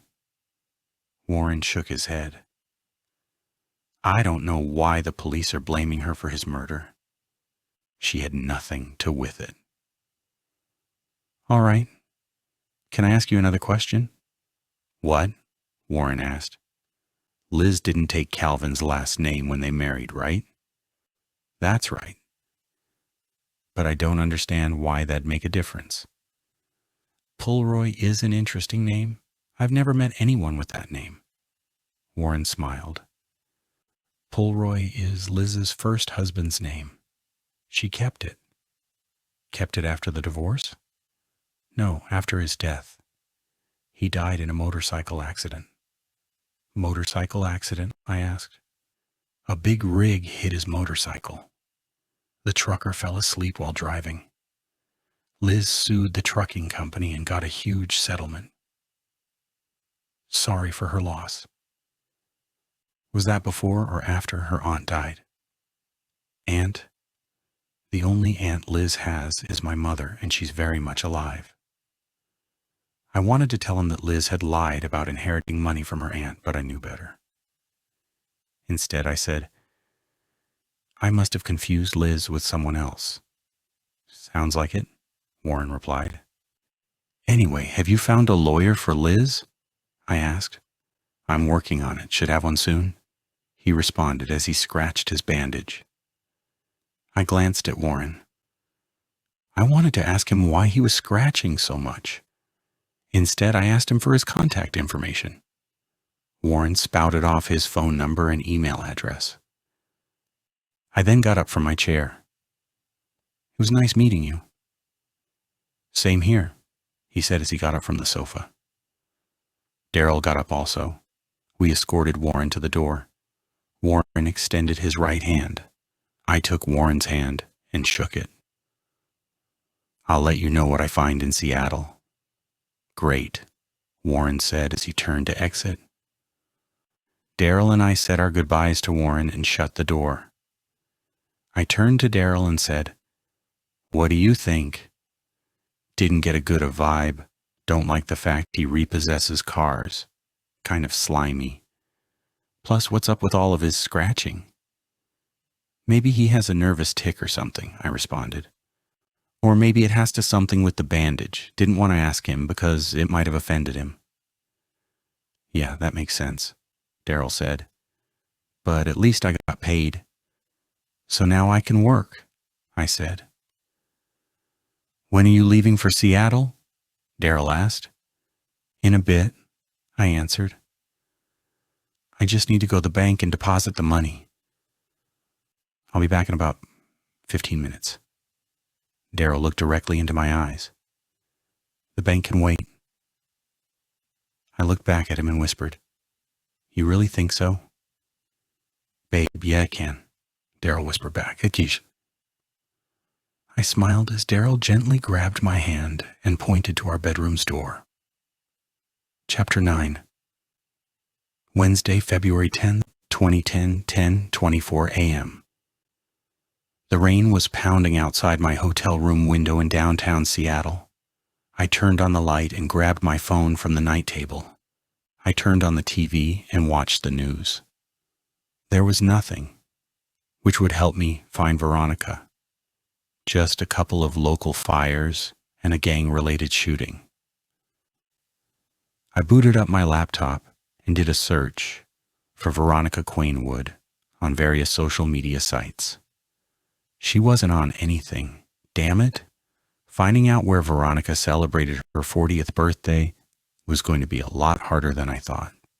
I then did a general search for her and a handful of websites came up. A couple confirmed that she was 40 years old, and another said she graduated from a local high school. One said she was related to Sarita Quainwood. After doing a few searches on Sarita, I found out that she was Veronica's mother. She was 69 years old and lived in a senior citizens complex in Tacoma, which was about 30 miles from Seattle. I shut down my laptop and put in its bag. I then went into the bathroom and took a quick shower. I brushed my teeth and combed my hair. I went back into my bedroom and pulled out a pair of dark brown wool slacks and a matching sweater from my suitcase. I pulled on my slacks. To my dismay, the top button wouldn't clasp. Damn it, I needed to stop eating Daryl's calorie-laden home-cooked meals. Then again, last night, Daryl had shown me how he appreciated my newly gained weight. On a 1 to 10 scale, the sex had been an 11. It was utterly outstanding. What was wrong with outgrowing my clothes? If it kept Daryl happy, it was worth it. I smiled as I pulled off my slacks. I rummaged through my suitcase and found a pair of double-knit black leggings, a long dark gray sweater, and socks. I put them on along with a pair of black boots. Not exactly professional, but at least I felt comfortable. I topped off my outfit with my long, dark, eggplant purple wool coat. I then grabbed my laptop, purse, and umbrella. I shut off the light and unlocked the door. Outside, the rain was pouring hard. I opened my umbrella and walked quickly to my rental car in the motel's parking lot. 45 minutes later, I was in front of Sarita's apartment complex. I circled a couple of times until I found a parking spot on the street. The sky was gray, but it was no longer raining. Instead, there was a light drizzle. I pulled my phone from my purse and checked my messages. Daryl had sent me an "I love you" text message. I smiled. I then texted him, "Last night was wonderful." There were a couple messages that were unrelated to the case. I put back my phone back inside my purse. I grabbed my laptop. I wanted to leave my umbrella inside the car. However, I took it because the rain could start up again. I got out of my car and locked it. I looked at the complex. There had to be at least 300 apartments. I walked around for a few minutes until I reached Sarita's place. I knocked on the door. No one answered. I knocked again. A woman's voice shouted, "Hold on for a minute, I'm coming." After a couple of minutes, an older woman opened the door. She was about 5'7" inches and slightly plump. Her long waist-length hair was mostly gray, with a few brownish-black strands. Except for two barely visible frown lines across on her forehead, the woman's face was practically unlined. I introduced myself. "I'm Erika Mudrose, and I'm a private investigator. Are you Sarita Quainwood?" The woman nodded. "I wanted to talk to you about your daughter, Veronica Quainwood." The woman smiled. "Please come in. I've been expecting you." I walked inside. The living room's walls were painted a deep orange, and the hardwood floor was decorated with several throw rugs. Sarita turned to me. "Can I get you anything to drink?" "No, I'm good." Sarita motioned for me to sit down on her deep rust-colored couch. I sat down. She sat down next to me. "What do you know about the case?" I asked. "Veronica gave up the baby back when she was in college." I looked at Sarita with a puzzled expression. "What baby?" Sarita scrunched her face. "Aren't you from the adoption agency?" "No, I'm here about something else." "Oh, I'm sorry, I just thought you were. I thought I would finally meet her." "Who?" "My grandbaby. She'll be turning 22 this year." "Oh, I'm sorry. I'm actually investigating the murder of Calvin Norwich." "Who's that?" Sarita asked. "He was an attorney in Chatelain," I answered. "I've never heard of him." "Well, he was a friend of your daughter's." "Really?" Sarita exclaimed. "She never mentioned him to me." "All right," I replied. "Do you know where I can find your daughter?" Sarita lowered her eyes. "She's dead." "I'm sorry, I didn't know. It must be hard because she just died so recently." "It was 4 years ago, but it feels like yesterday," Sarita replied in a quiet voice. "I must have misheard her. 4 years couldn't be right." "Ma'am, are you sure that it's been that long?" Sarita glared at me. "I know when my daughter died." "All right, sorry about that. How did she die?" "Veronica died in a car crash in Chatelain. She was coming home from a party. She had too much to drink. She ran into a tree." "Sorry again about your loss." "So I am. But after she died, I went through her belongings. Found out she had a daughter in college, contacted the adoption agency. They said couldn't release any information to me. However, they would write to my granddaughter to see if she would meet with me. If she wanted to, they'd let me know. When you came to my door, I was hoping that you were with your agency, but I guess I was wrong." "Ma'am, I'm sorry I'm not with them, but I need to tell you something else. I think someone is using your daughter's identity." Sarita shook her head. "Why would someone do that? To get started over? To do bad things?" "Like what?" Sarita asked. I explained the alleged affair between Calvin and Veronica, his murder, and the murder of the Manuel. Now, I'm not saying the person who stole your daughter's identity did these things, but until I talk to her, I won't know. Sarita put her hands over her face. "Oh my God, I can't believe this is happening." "Ma'am, do you know anyone who would pretend to be your daughter?" "No, I don't," Sarita answered. "Are you sure?" I asked. "Absolutely," Sarita said with conviction. "Again, I'm sorry about your daughter," I said as I pulled my business card, my wallet, and handed to her. "Ma'am, if you think of anything else, please let me know." Sarita nodded as she took my card.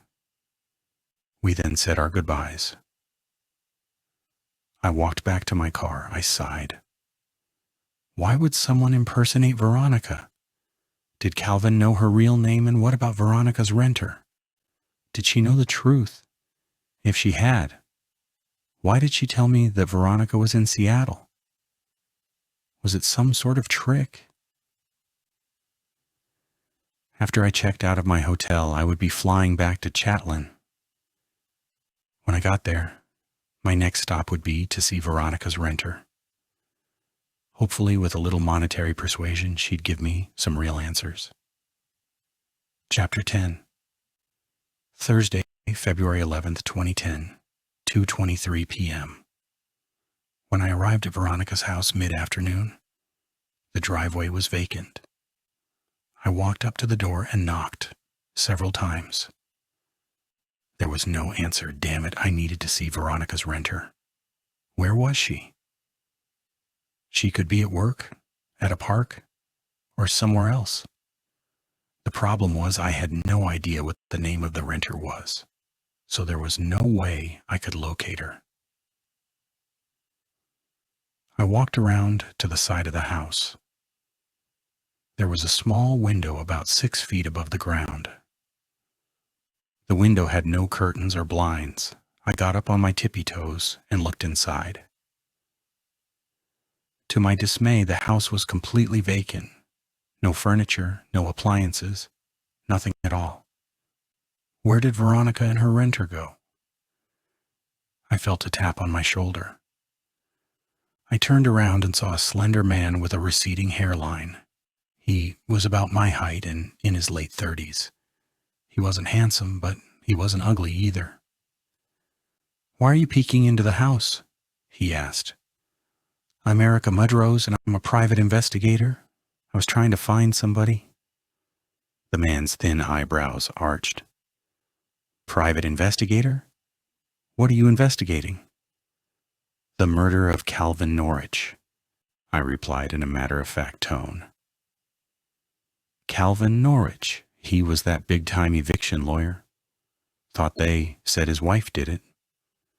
You can't believe everything they say. Anyway, I was looking for this lady. She's Veronica's renter. The man looked at me with a dumbfounded expression. "Veronica doesn't have a renter. She lived here by herself." "Are you sure?" I asked. "Positive," the man answered. "And who are you?" "I'm her neighbor." "What's your name?" Brad Chadoot," he replied. "How long have you known Veronica?" "For about 3 years," Brad answered. I crossed my arms. A few days ago, there was a woman who answered the door. She was this older lady with bad teeth and hair, kind of chubby. She told me she rented from Veronica. Brad smiled. "Sounds like one of her characters." "Whose character?" I asked. "Veronica's. She likes to dress up as different people, you know, old ladies, fat people, whatever." I winced. "So the lady I saw was Veronica?" Brad nodded. "Yep. Veronica's not fat or old." Brad shook his head and pulled out his phone. He showed me a photo and pointed. "That's Veronica." I glanced at the photo. Veronica looked nothing like the woman had met. She had an athletic build with long dark hair and a nice smile.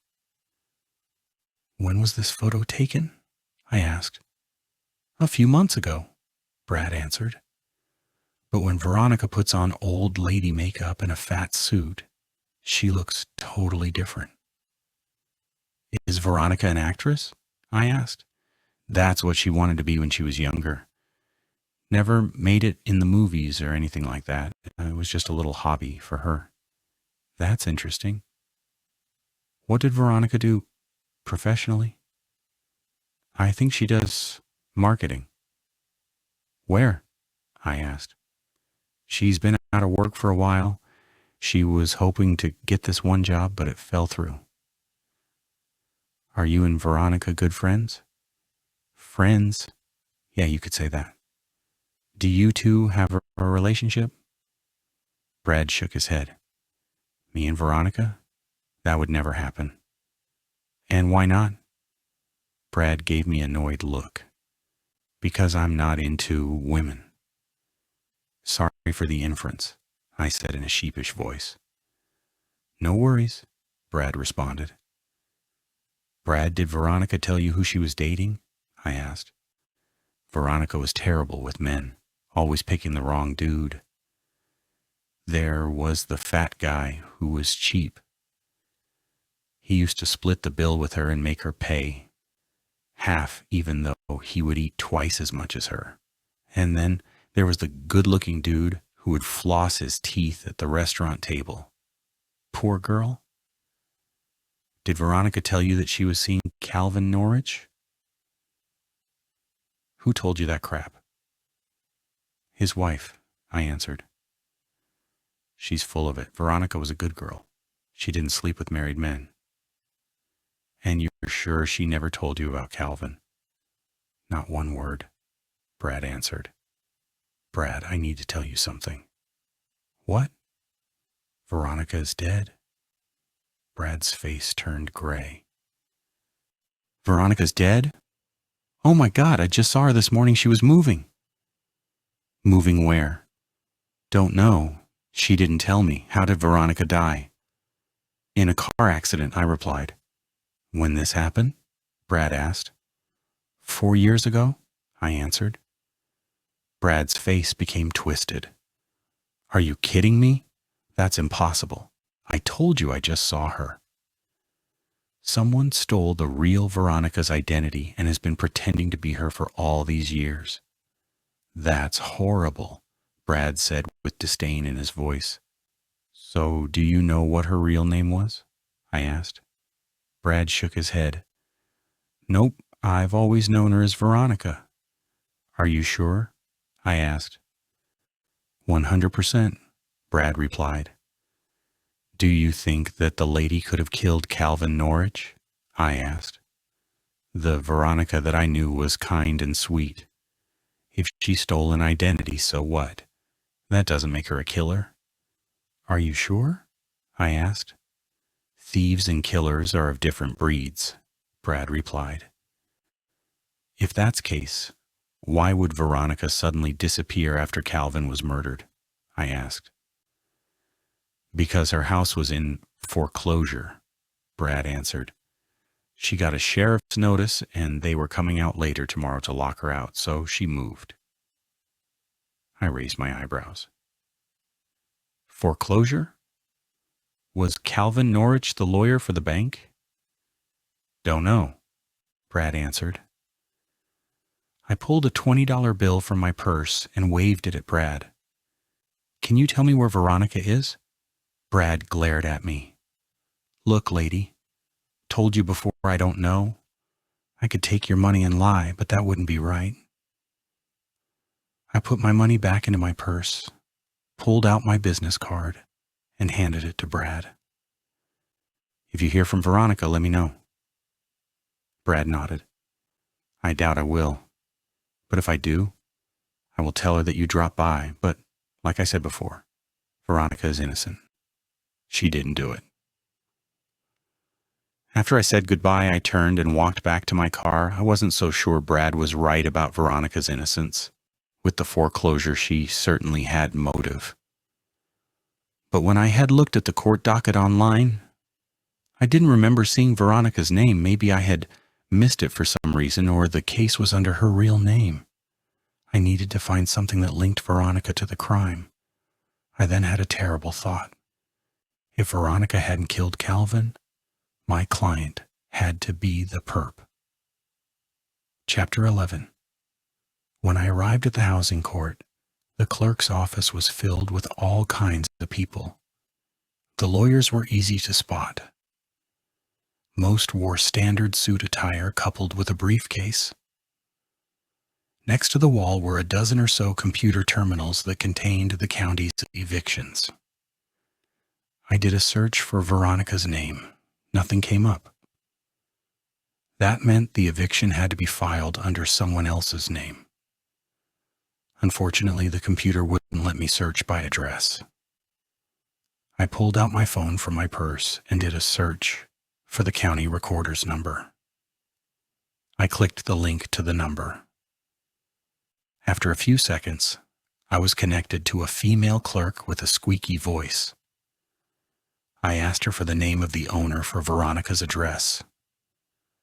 The clerk put me on hold for a couple minutes and then returned.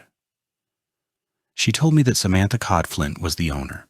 I thanked the clerk for the information and then hit the end button. I then typed her name in the courthouse's computer. I smiled. A case came up with her name. I quickly reviewed the summary for the court docs. Samantha had lost the house because of a bank foreclosure. Brad had told me the truth. Samantha's eviction was scheduled for tomorrow. I checked for the case's attorneys of record. There was no one representing Samantha. Apparently, she hadn't filed any papers in the case, and a default had been entered against her. I then did a search for the attorney for the bank. Calvin Norwich's name came up. That didn't make any sense. Why would Calvin evict his own girlfriend? Surely sleeping with her had to be a conflict of interest. I then did a search for Samantha on my phone. After a few minutes, I found out that her social media name was Sammy V. Chameleon. The straight-laced photo of Samantha that Brad had shown me was on various sites. There were several pics showing Samantha dressed up as an old woman with missing teeth. In others, she was a morbidly obese middle-aged woman with frizzy red hair and blue eyeshadow. Samantha also had a blog. It was called Chameleon's Makeup and Drama. In her last post, she ranted about her upcoming eviction. Wednesday, February 3rd, 2010, 7:14 p.m. I'm losing my house. You know, the one I got from my grandma. I shouldn't have taken that loan against it for my business. You know, the one that crashed last year. Guess no one wants to buy makeup that will help you turn ugly. Anyway, I couldn't keep up with those damn payments. They were over $2,500 a month. Tried loan modification, but they wouldn't give it to me. A couple weeks ago, I found out that the lawyer for the bank is someone I know.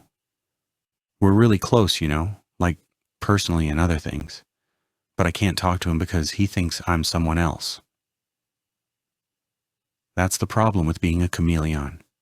No one knows who you really are. Oh well, I'll figure out something. I always do. Sammy V. Chameleon. I did search on Samantha's blog for other posts related to the foreclosure. There weren't any others. On top of this, Samantha's last post had been written the day before Calvin's death. She had lied to him about her real identity. Was that enough to convict her for his murder? Probably not, but at least she had motive. What didn't make sense to me was why Samantha was pretending to be Veronica. What was the benefit? It obviously wasn't money because Samantha had lost the house. The bigger issue was that I had no idea where Samantha was. She hadn't posted anything else online since her last post. I had no address or phone number. I did a search on the blog for an email address. There wasn't anything posted. I also searched various sites and found nothing. I went back to her blog and stared at the post about the pending eviction. There were no comments. In the comments section, I typed the following. Sorry that you're having a bad time. So many of us are losing our homes and it isn't fair.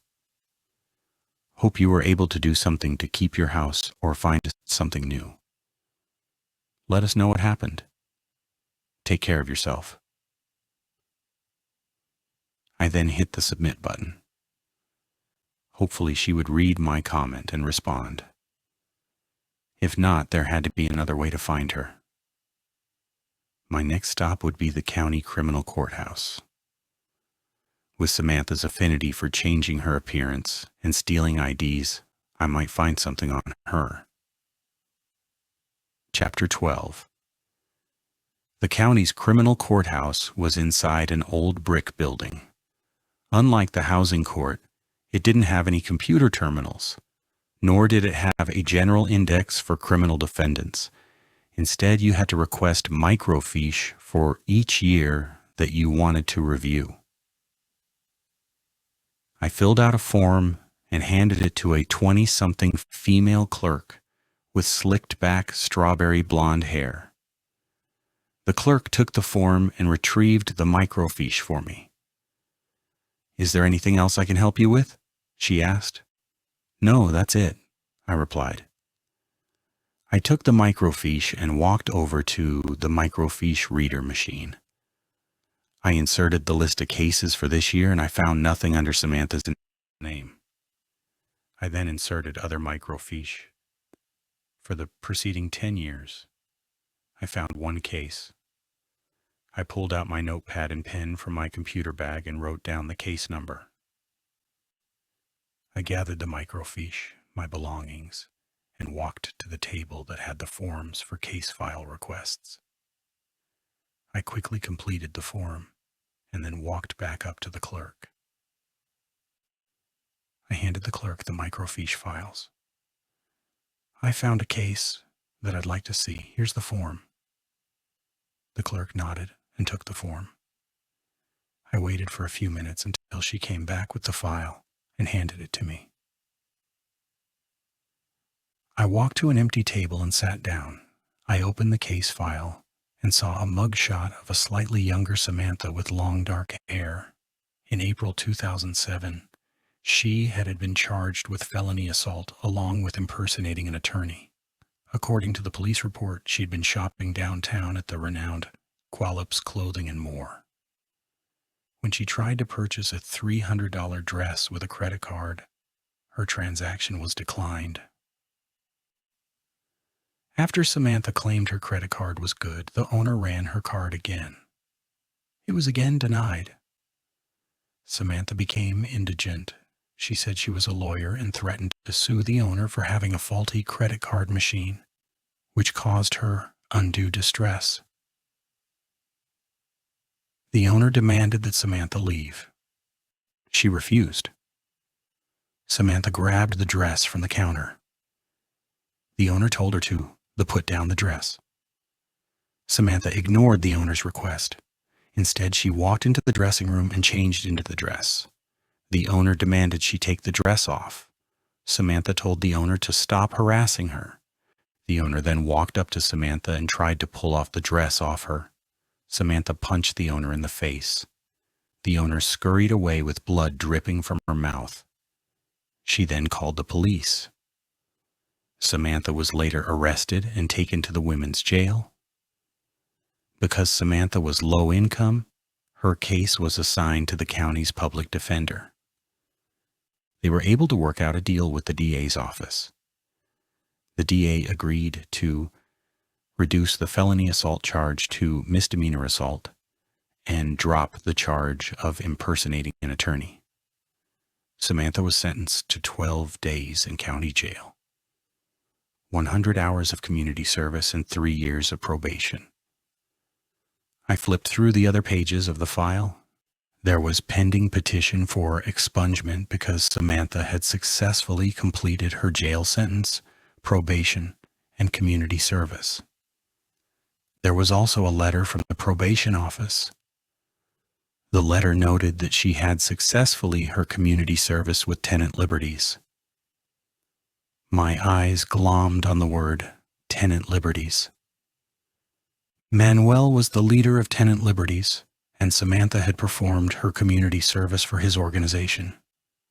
She also had been romantically involved with Calvin Norwich, the county's eviction lawyer. Samantha was the link between them.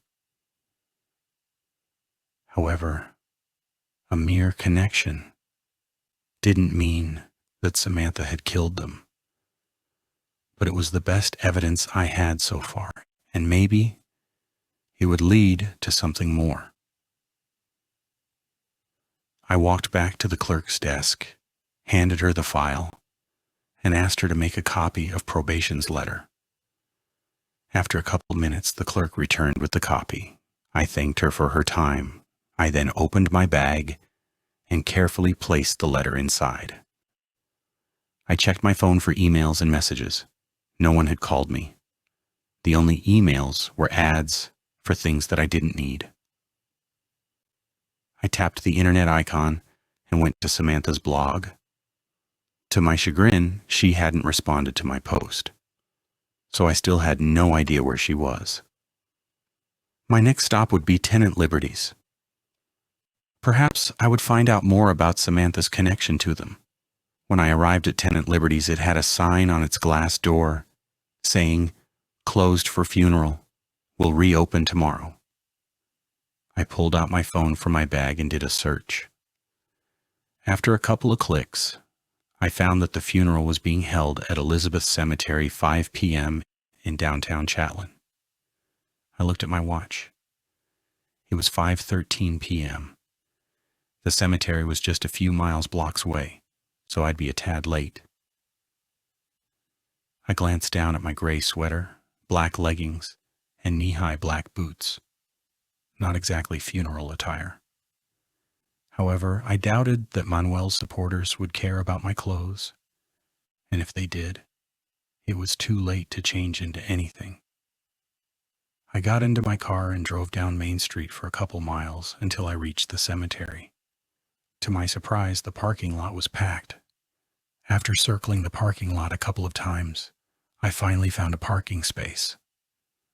I stepped out my car and grabbed my bag and purse. After a few minutes, I spotted Paul, whom I met before at Tenant Liberties. His muscular frame nicely filled out his dark blue sports coat, white dress shirt, and gray slacks. I tapped him on the shoulder. Paul looked at me angrily. "What are you doing here?" he asked.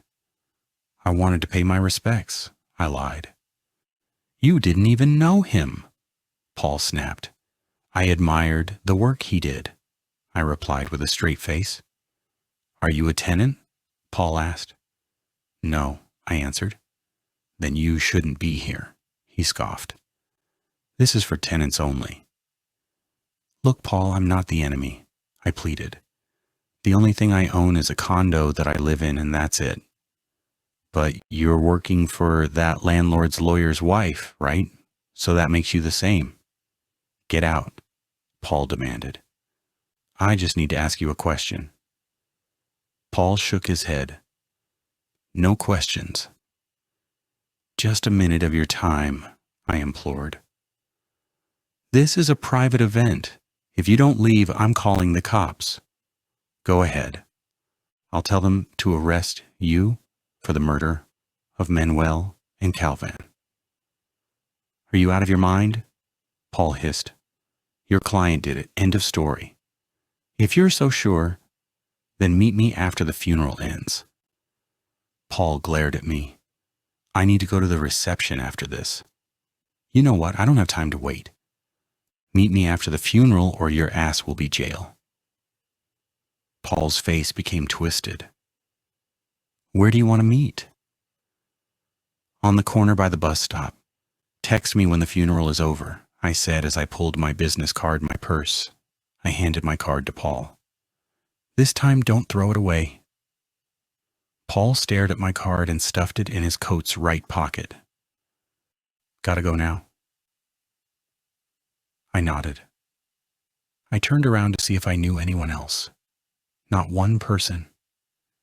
It'd be a waste of time to go up randomly and question folks about Samantha. I walked back to my car and got inside. For the next hour or so, I surfed social media sites for any possible leads on the case. To my disappointment, I found nothing but news reports and commentary supporting my client's arrest. At 3 minutes past 7 o'clock, I received the following text from Paul. "Erika can't meet with you. An emergency came up, but I can see you tomorrow at 10 at Tenant Liberties." I texted Paul back. "Damn it, Paul, I need to see you now." Paul responded, "Sorry, can't make it. See you tomorrow at 10. Gotta bounce. TTYL. I wanted to scream, "Asshole. How dare that jerk cancel our meeting? And what was his so-called emergency? A meeting with a lawyer? For God's sake, I hoped he wouldn't lawyer up on me. If he did, I wouldn't be able to get anything out of him." I then texted Daryl that I'd be home in a bit. When I walked inside my condo, Daryl was cooking my favorite dinner: fried catfish, baked potato, and coleslaw.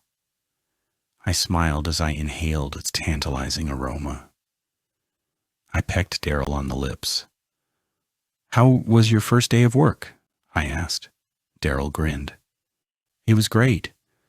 For the next week, we'll be in training. After that, we'll be doing home visits. Home visits for what?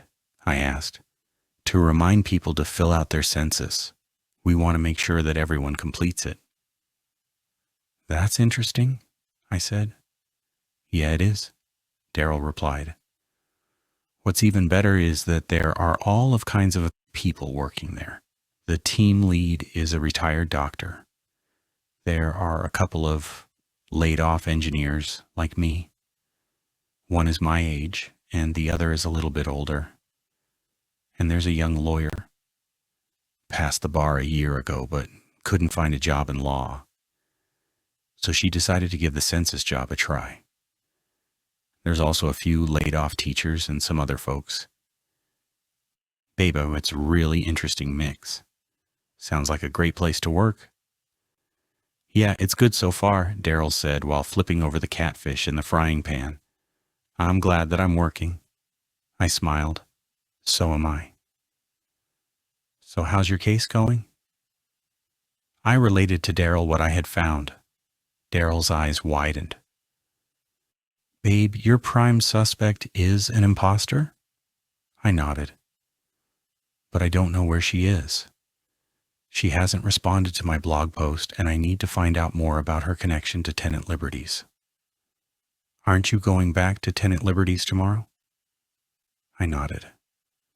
Hopefully I'll find something that will help with the case. I'm sure you will, Daryl said. I hope so, I replied. Daryl turned off the stove and dished out our dinner. We took our plates to the living room and flipped on the TV to watch the news. Nothing new about the case. I was a little disappointed. However, I was glad that there wasn't additional evidence pointing to Liz's guilt. I turned to Daryl and noticed that he looked a little glum. Why the sad face? I asked. I was thinking about my father, he answered. It's been exactly 3 months since he passed away, and I really miss him. I'm really sorry, I said. I miss him too. You know, when my mother died 3 years ago, she had melanoma. It wasn't like she died right away. It took a long time. But when Dad died, he just dropped dead from a heart attack. I didn't even get to say goodbye. Daryl's eyes swelled with tears. I put my hand on Daryl's shoulder. I can't even imagine the pain you're going through. It hurts like hell, and I'd wish it go away, Daryl said. It will take some time, I replied, squeezing Daryl's hand. And you know what I really miss about my dad? What? I asked. Hanging out with him, Daryl said as he wiped away his tears. We used to do everything together. And I remember the time I brought him to Father's and Son's Day in middle school. Some of the kids looked at me funny when I said he was my dad. Here I was, this white boy with skin almost pale as milk, and my dad was a dark-skinned black man. One kid even said that he didn't know I was mixed with black. And you know what I said? What? I asked while rubbing Daryl's shoulders. I smiled and told him I wasn't black. My mother was white, and the man who gave me life was a white man, but he wasn't my daddy. My real daddy was there with me, and he was the one who was raising me to be a man. I smiled. Perfect answer? Indeed it was. Stopped the kid from saying anything else. But things like that would happen over and over, like at high school graduation, parties, and other places, and my dad and I would talk about it. He would say that I was his son, and if people had problems with us, that was their problem and not ours. That's a good way to look at it, I said. Yeah, it is, he said. I just really miss him. The good times, the sad times, everything. Memories of him will always be with me. I pulled Daryl toward me and hugged him for a long time. I thought about Daryl's father and times we had spent together. He was a good man, and like Daryl, I never would forget him. Chapter 13. Friday of February 12th, 2010, 6:54 a.m. I stared at my alarm clock on the night table. I didn't feel like getting up. My meeting with Paul wouldn't be for another 3 hours. I turned to Daryl's side of the bed. It was empty. I smiled. My man was at work. I slowly peeled off the bed covers, walked into the bathroom, and took a quick shower. I walked into my closet and changed into brown wool pants that had an elastic waist and a matching sweater. I went into the living room and turned on my laptop. I checked my email and then clicked on Samantha's blog. There was a new entry posted. Chameleons and Death. Friday, February 12th, 2010, 1:28 a.m. They think his wife did it, but I know she didn't. How do I know? I just do. Did I do it? Of course not. I loved him. Who did it? Can't tell you, but I'll give you a clue. The killer loves figs and onions. Sammy v. Chameleon. I pulled out my cell phone from my purse and called my friend Jane at the police department. After a couple of rings, Jane answered.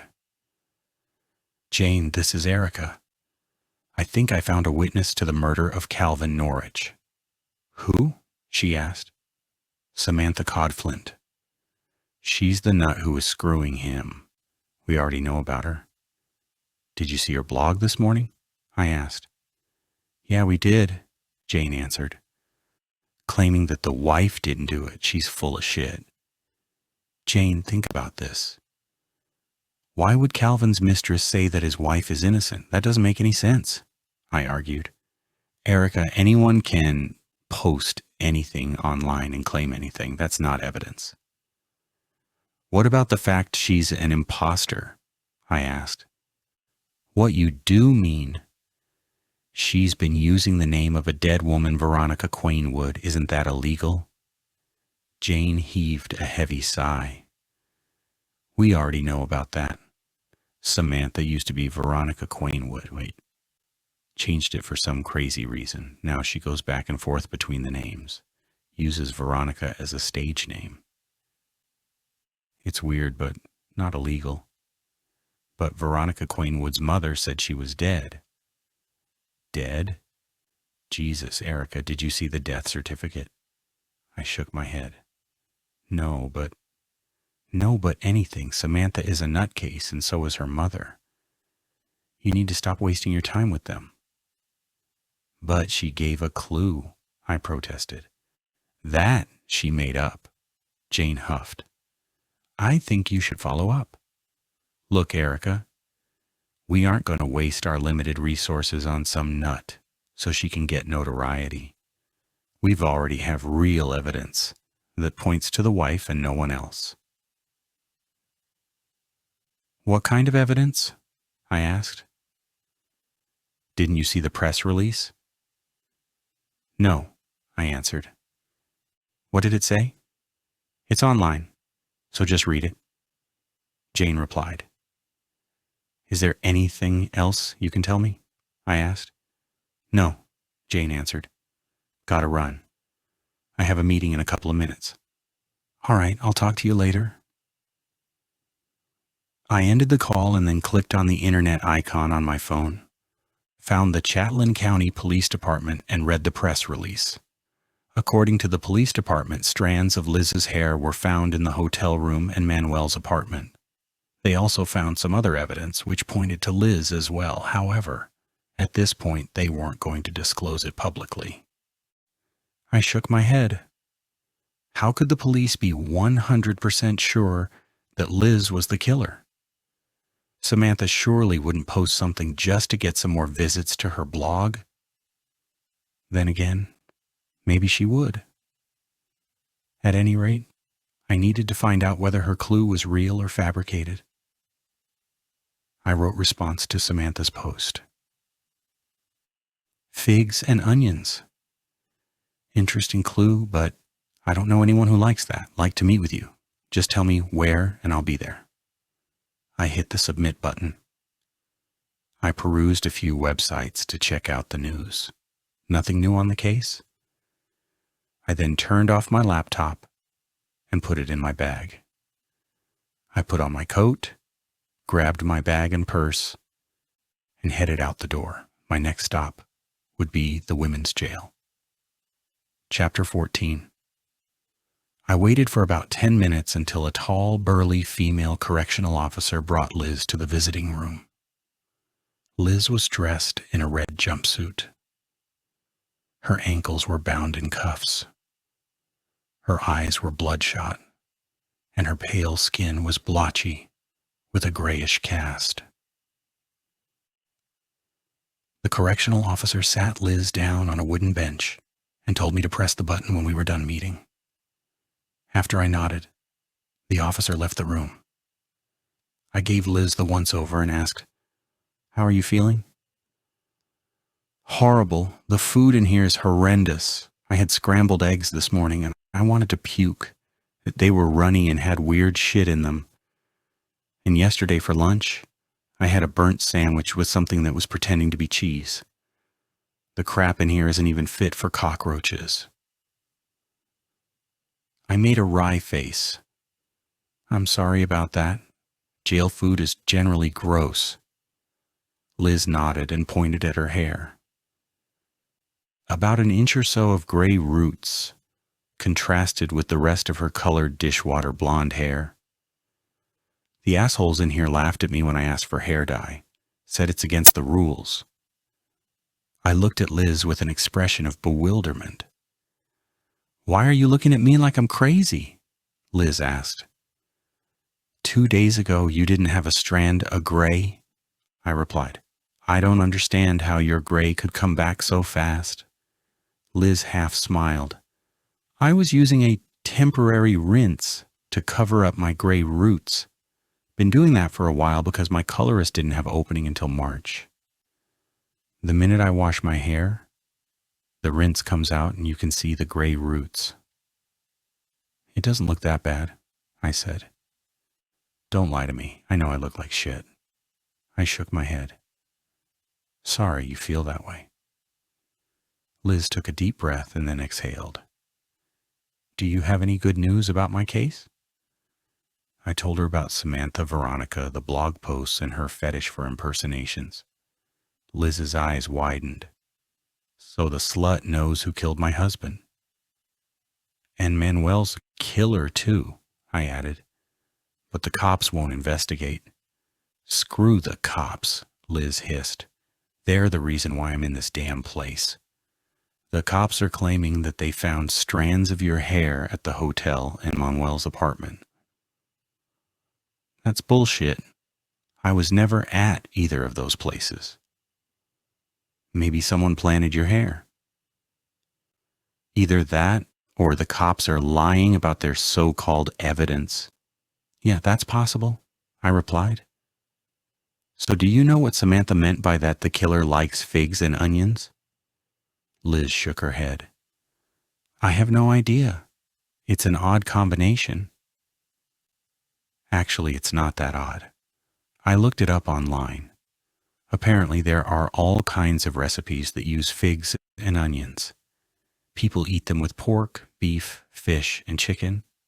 Sounds interesting. But then again, I'm not much of a culinary expert. "Me either," I replied.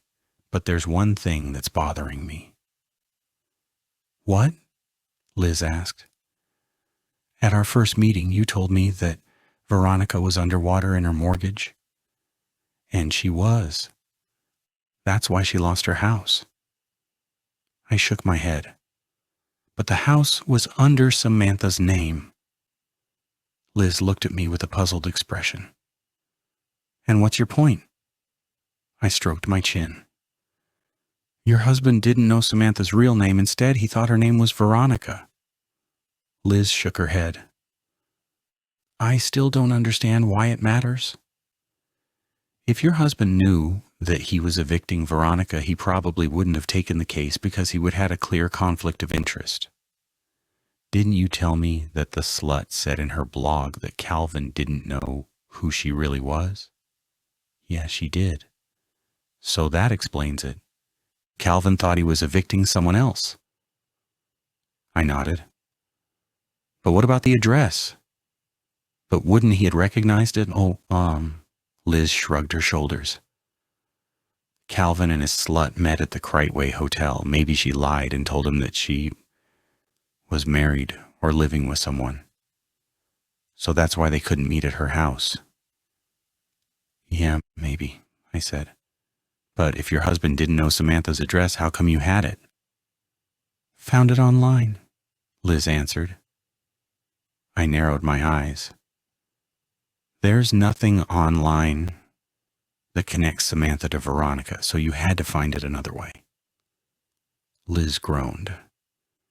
Erika, do you want to know the truth? I found texts on my husband's phone from the slut. I tailed her after one of their rendezvous, found out where she lived, did a search, and found out the owner was underwater. Did some more searching and found Samantha's blog and pics. Her photos did her in. I knew that Veronica and Samantha were the same person. And when I found out my husband was evicting Samantha, I had to laugh. There was no way I'd tell him that he was really evicting his little slut. Nope, not my place. Thought she might tell him, but she didn't. She was too damn proud. So she lost her home. End story. I glared at Liz. And why didn't you tell me this at the beginning? Because I didn't think it was important, Liz replied in a matter-of-fact tone. Whether the slut's name is Veronica or Samantha, it doesn't really matter. Liz, it does matter because I wasted a lot of time trying to track her down. If I'd known the connection, I could have saved a lot of time. Well, sorry about that. All right, by the way, have you gotten a lawyer? Liz shook her head. No, I decided I didn't want one. I'm representing myself. That's a really bad idea. Erika, I got you as my investigator, and once you find the perp, I won't need one. And what if I don't? I asked.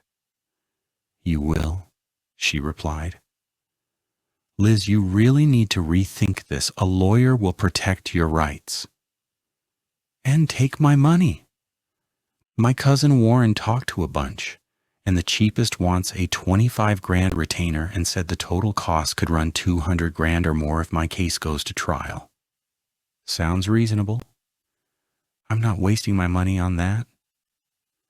You're screwing yourself without a lawyer. No, I'm not, Liz countered. I went to law school and never passed the bar or practiced law. I've watched Calvin's trials, Liz argued. Evicting tenants has nothing to do with criminal cases. The law is the law, Liz said, and besides, my cousin can help me. Is Warren a lawyer? I asked. Used to be, Liz answered. And he practiced criminal law? Warren did a whole bunch things. Personal injury, criminal defense, class actions, you name it, he's done it. I rubbed my chin. Liz, if Warren is a lawyer, why was he looking for one for you? Because he can't practice anymore. Lost his license over some bullshit a few years ago. But he and I talked, and he's going to help me. He can't represent me in court, but he can advise me on what to do. I shook my head. That's a really bad idea. You need to find another option.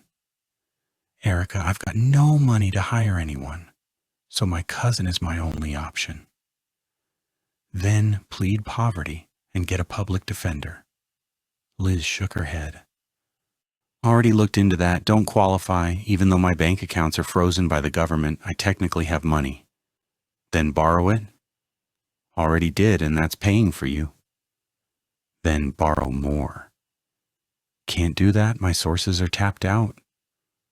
I sighed. Is there anything else you need to tell me? Not damn thing. Liz answered. Just find the killer soon, because this place is aging the hell out of me. Chapter 15. After I left Liz, I did a search on my phone for her cousin Warren. A whole lot of crap came up. To my dismay, he hadn't even been a California lawyer. He had been barred in the Midwest. At one point, Warren had been part of a political machine in local elections. Got disbarred for stealing clients' money, failing to show up at hearings, and bad legal advice. Warren blamed his lapse in judgment due to his dual addiction to alcohol and gambling. The bar didn't care, yanked his license, and said that his horrendous acts were absolutely inexcusable. I shook my head. I wanted to go back and warn Liz. However, I was sure that it would be pointless. Liz knew who her cousin was and apparently didn't care. I then got into my car and headed toward Tenant Liberty's office. When I arrived, no one was there. I looked at my watch. It was exactly 10 o'clock. I sent Paul a text saying that I was waiting for him. After a few minutes had passed, I received a text from Paul. It read, "Sorry, can't meet. I'm at the doctor's office. Had an emergency." I wrote back, "Paul, I can meet you at your doctor's. Just tell me where and I'll see you then." Paul texted, "Sorry, can't do that. My doctor won't allow it." "Who's your doctor?" I asked. "None of your business," Paul answered. "Why won't you tell me the name of your doctor?" I asked. "Because it's personal," he answered. "Personal how?" I asked. "Just is," he answered. "You know, Paul, I'm tired of you avoiding me." "No avoidance. Things came up. Can't help it." "All right, taking an early lunch and getting some figs and onions with chicken. Do you want me to save some for you?" "Gross," Paul answered. "Never heard of such a bizarre combination. Gotta bounce now. Doctor wants to discuss my results now. I'll let you know when I'm in the office." I shook my head and walked to my car. That asshole? Why wouldn't he tell me the name of his doctor? What was so personal about that? On the flip side, it could mean that he was being treated for something embarrassing. I wiped my brow. I needed to stop focusing on Paul's drama. Instead, I needed to find out whether Samantha's clue about figs and onions was something real or fabricated. Liz didn't know what I was talking about, and Paul didn't seem to know either. I was stuck and needed something so that I could move forward. I rubbed my belly. I was hungry. I got in my car and headed downtown. When I arrived at Lanita's Nibbles, the eatery was packed with customers. I ordered a soy hot chocolate and a bagel with scrambled eggs, Swiss cheese, bell peppers, and tomatoes. I smiled. Both my drink and sandwich were perfect. A 20-something man walked up to my table. He was wearing a long-sleeve cotton burgundy shirt and blue jeans. "Are you Erika Mudrose?" he asked. "Yes, I am," I replied. "How can I help you?" The man pulled some papers and handed them to me. "You've been served." My face winced. "Served with what?" I asked. "With a lawsuit," the man answered. He then turned away and walked to the street. I peered at the papers. It was a small claims lawsuit from my no-good former client, Suzanne. Claimed that I had breached my contract by not finding her daughter. Wanted a full refund of my fee. I wanted to scream. I couldn't believe that Suzanne had filed a frivolous lawsuit against me. She had no basis whatsoever for her claim. I had done everything right. In fact, I even had given her some free time on her case. How could she be so ungrateful? For some reason, she couldn't grasp the fact that some people couldn't be found for various reasons. I pulled out my laptop from my bag and turned it on. I then started drafting a response to Suzanne's lawsuit. Chapter 16. Tuesday, February 17th, 2010, 4:36 p.m. Things were looking bad for Liz. In the morning, the police had issued a press release saying that they had found the gun that had allegedly killed both Calvin and Manuel. Their search for gun registration showed that Liz was the owner. The police also said that they were now investigating the past death of Liz's first husband, Wendell Pulroy, who had died 12 years ago in a motorcycle collision. They implied that the crash might have been the result of foul play on Liz's part. And over the last few days, I hadn't made any progress on Liz's case. I had texted Brad several times for a meeting, and he claimed to be always busy. A couple times, I had visited Tenant Liberties looking for him, and I was told that he wasn't there. On top of this, Liz's disbarred lawyer cousin Warren was a pain in the ass. He was constantly calling about the status of Liz's case. And as for Liz, she had been denied bail this morning. The judge had deemed Liz to be a flight risk and a danger to the community. Right now, I was in the visitor's room at the women's jail. I was waiting to see Liz. After about 20 minutes had passed, a correctional officer came out with Liz, who was clad in a red jumpsuit with ankle cuffs. After the officer exited the room, she sat down on a wooden stool. I glanced at Liz and pointed to her left eye, which was black and blue. "What the hell happened to you?" "Some bitch punched me because I wouldn't give her my grilled cheese sandwich," Liz answered. "Are you okay?" I asked.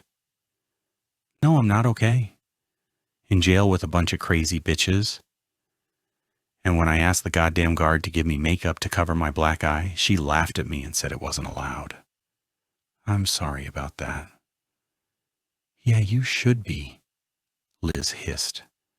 "If you had found something to exonerate me, I wouldn't be here. Give me some time. Things should come together soon." "Yeah, I hope so. Do you have anything new for me?" I sighed. "I have a couple of questions." "What?" Liz asked. "Did you hear about the cops' press release saying they were investigating the death of your first husband?" Liz winced. "There's nothing to investigate.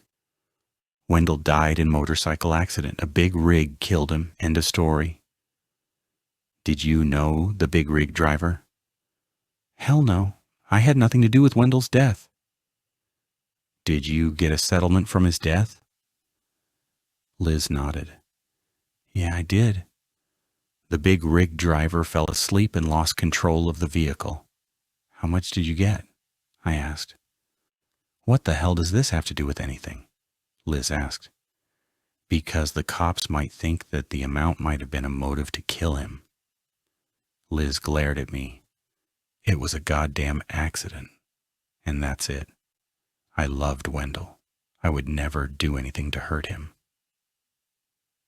"Then why did you lie when I asked about your finances?" Liz's face became twisted. "What the hell are you talking about?" "You told me inherited money from your aunt." I said. "I did. What's your point?" "Your cousin Warren told me that you have only one aunt, and that's his mother, who is very much alive." Liz shook her head. "The aunt I inherited my money from was my great-aunt Lily May. She's on my mother's side, and was my grandmother's sister who never married. Warren knows nothing about her because he's related to me through my father's side." I clasped my hands. "All right, then, how come you didn't tell me about your money from your first husband's accident?" Liz frowned. "Because it wasn't relevant, and you didn't ask." "That's a bullshit answer," I blurted. "It's the goddamn truth," Liz retorted. "And how I got my money is irrelevant. All you need know is that I didn't kill Wendell. And I didn't kill Calvin. And I didn't kill Manuel. End of story. I sighed. All right. Since your bail hearing went bad today, are you going to get a lawyer? Liz grimaced. I've got my cousin Warren advising me, told me before the hearing that I'd probably be denied bail, so it wasn't a surprise. Trusting your cousin is really bad idea. He's disbarred. Plus, he's from another state. He never even practiced law in California. Criminal law is criminal law. Doesn't matter what your state you're in. Back in the day, Warren handled a lot of criminal matters. Erika, he knows what he's doing. I shook my head. Liz, I did some checking and found out the public defender's office can handle your case for free. Because your accounts are frozen, that means that you're indigent. So you're eligible for services. That's not what was I told, Liz replied. Whoever told you that gave you really bad information. All you need to do is ask for a public defender at your next court hearing. It's really easy. Can't let those bastards represent me. Liz scowled. They'll get me convicted. The public defender's office has some of the best lawyers in the county. I'm sure you'll be assigned a seasoned lawyer. Liz shook her head. Seasoned my ass. I don't trust any of them. Not especially with Linda Grumbull being the head of the office. What's wrong with her? She's been with the office for over 20 years. And she was screwing my Calvin on and off for the last 4 or 5 years. I groaned. I didn't know. Then the public defender's office can conflict out and you can get a court-appointed attorney. I don't want a court-appointed attorney, Liz seethed. With my luck, I might get one who screwed Calvin in the past. I trust my cousin Warren to advise me and no one else. I want to tell Liz that her jealously was making her paranoid. Instead, I said, I give up. Use your disbarred cousin, and if you get convicted, blame it on him. No, I will blame it on you, Liz replied. You need to find real evidence that will exonerate me, and you need to do it now. I sighed. I wanted to yell at Liz. Instead, I decided to keep my temper in check. Liz, I've got to go now. I'll let you know when I have an update on your case. Great. Just find something because being in jail is driving me nuts. Chapter 17. Wednesday, February 18th, 2010, 11:39 a.m. While I was enjoying a nice cup of mint soy hot chocolate at Lanita's, I scanned my email on my phone. There was nothing worth responding to. I then checked out Samantha's blog. I was pleasantly surprised with the response to my comment. It read, "Meet me on the Silicon Valley northbound train between noon and 2 today. Sammy V. Chameleon." I glanced at my watch. It was almost 20 minutes to noon, and the nearest train station was about a 10-minute drive. Great, I'd make it in plenty of time. I typed a response. See you in a bit. I put my phone into my jacket's left pocket and finished my drink. I then gathered my belongings and headed toward my car. My phone vibrated. I pulled it out from my pocket and saw a text from Paul. I'm at the office now. Can you meet at noon? I texted, sorry, can't meet. Going to meet someone at the train station. How about later? Will 3 work for you? He asked. Yeah, I replied. Great, see you then? Paul wrote. As I was about to put my phone down, it rang. I picked it up and answered. Liz's cousin Warren said, did you see the shit the police put out about Liz? Yeah, I did. It's horrible, I answered. Liz ought to sue their asses for their goddamn lies. Yeah, she should, I said. Can we talk later? I've got to run because I have a meeting. All right, no worries. I can call you later. Better yet, maybe we can meet later for lunch, I said. Sounds good, Warren replied. I don't know what kind of food you like, but there's this place that makes the best roasted chicken. They serve it with figs and onions. It's out of this world. Sounds delicious, Warren said. But I don't know if this restaurant can match my father's cooking. My father used to make the best chicken that was utterly scrumptious with figs and onions. I almost dropped my phone. Samantha said in her blog that the killer loved figs and onions. Did that mean that Warren was the killer? My voice went down an octave. You've got me hungry, I lied. Forget the restaurant. Maybe I can visit your father's house for dinner sometime. Warren's voice faltered. My father died a few years ago after a long bout with Alzheimer's. But Liz's roasted chicken with figs and onions is almost as good. When she gets out, maybe we can convince her to make us a meal. Oh my God, I couldn't believe that Liz had lied to me about not knowing anything about figs and onions. Sorry about your father, I said. Thanks, Warren mumbled. I need to go now or I'll be late. I don't like to sell and drive. All right, call me when you're done. Sure thing, I answered. Great, talk to you later. I hit the end button and got into my car. I turned on my ignition and headed to the train station. When I arrived, the train station was packed with folks. An eclectic mix of chatter in English, Spanish, Vietnamese, and Hindi permeated the air. There were several signs in various languages providing the number to the local suicide prevention line. The Chatham County Transit Agency had the third highest rate of suicides by train in the country. Before the recession, there were only a handful of suicides per year. Since the recession, the number had skyrocketed. Last year, over 30 folks had done it, all ages. A middle-aged man had been kicked out of his home after losing his job of 25 years. A young woman who had graduated top of her class in college was tired of all of job rejections. And then there were those who had run out of unemployment benefits, had no job prospects whatsoever, and had no friends and family to help them. To them, suicide was their only option. I wiped my brow and scanned the crowd waiting for the train. Most looked unhappy and stressed, but no one looked like they had given up on life. I looked for Samantha and didn't see her. I approached a few folks and flashed Samantha's photo from my cell phone. To my chagrin, no one had seen her.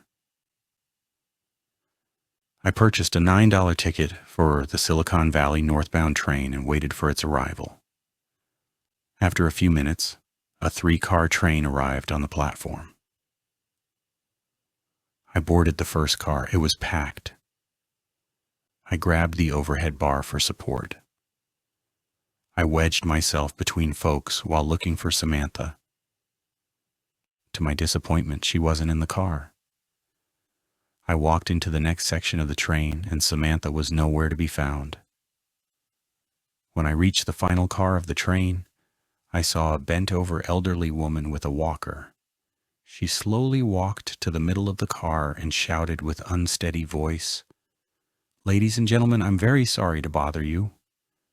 My name is Nancy, and I was a nurse in the Vietnam War. My grandson is at the airport. He needs $76.03 to pay for his bags. I wish I could give him the money, but I can't because I don't get my Social Security check until the 1st of the month. His father lives with me. He lost his job last year, and he won't get his unemployment check for another week. If my grandson doesn't get on the plane, my son will lose custody. I can't let that happen. My grandson means everything to me. I hate to ask, but if you could help me with anything, I'd appreciate it. I can pay you back as soon as I get my Social Security check." Several passengers went up to the old woman and handed her fistfuls of dollar bills. One middle-aged man gave her a $20 bill. The lady smiled with a crooked grin and took the money with her hands, which were covered in white linen gloves. My eyes bulged. Nobody wore white linen gloves anymore. It had to be Samantha dressed up in one of her old lady outfits. She was obviously wearing white gloves to disguise the youthfulness of her hands. I wanted to scream, "You thief! Stop taking these people's money." Instead, I remained silent because I didn't want to scare her. I stared at Samantha for a few minutes and watched her continue to take money from the crowd. I was furious.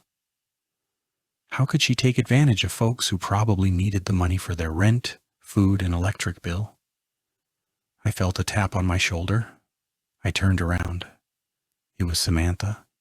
She was dressed in jeans, sweater, and jacket. "Are you looking for me?" she asked.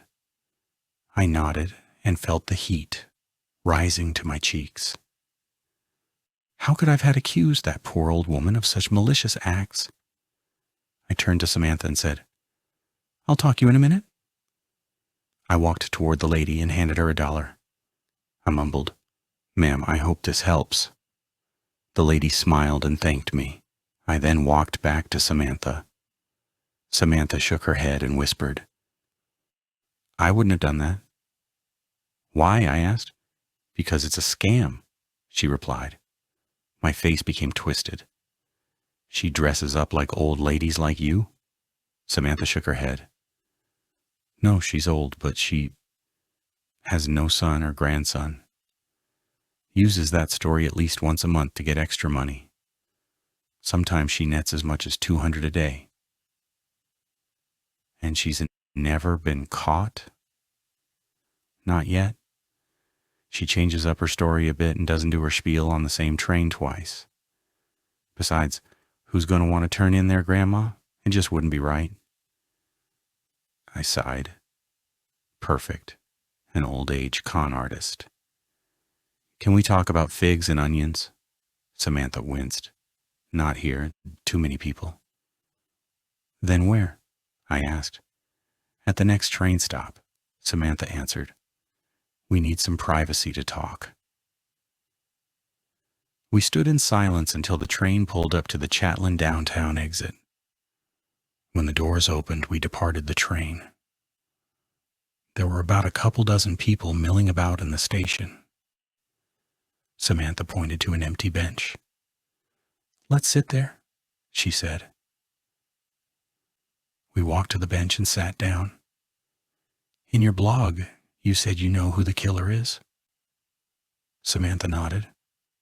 "So who is it?" I asked. "Told you that the killer likes figs and onions." I shook my head. "That's a clue, not a name." "What the killer's name?" "Don't feel safe telling you that." "Come on, Samantha, stop playing games. Just tell me." "Can't." "Why not?" "Because they could come after me." "It's on your blog. They already know it's you." "That's why I didn't give a real clue." "What the hell? The figs and onions clue isn't real? It's just a tweaked version of the clue so they couldn't link it to me." "What's the real clue?" "The killer doesn't like figs and onions anymore." I frowned. "What does that mean?" "It just means they don't like them anymore." "Why? Because it made them sick?" "Just they wanted change."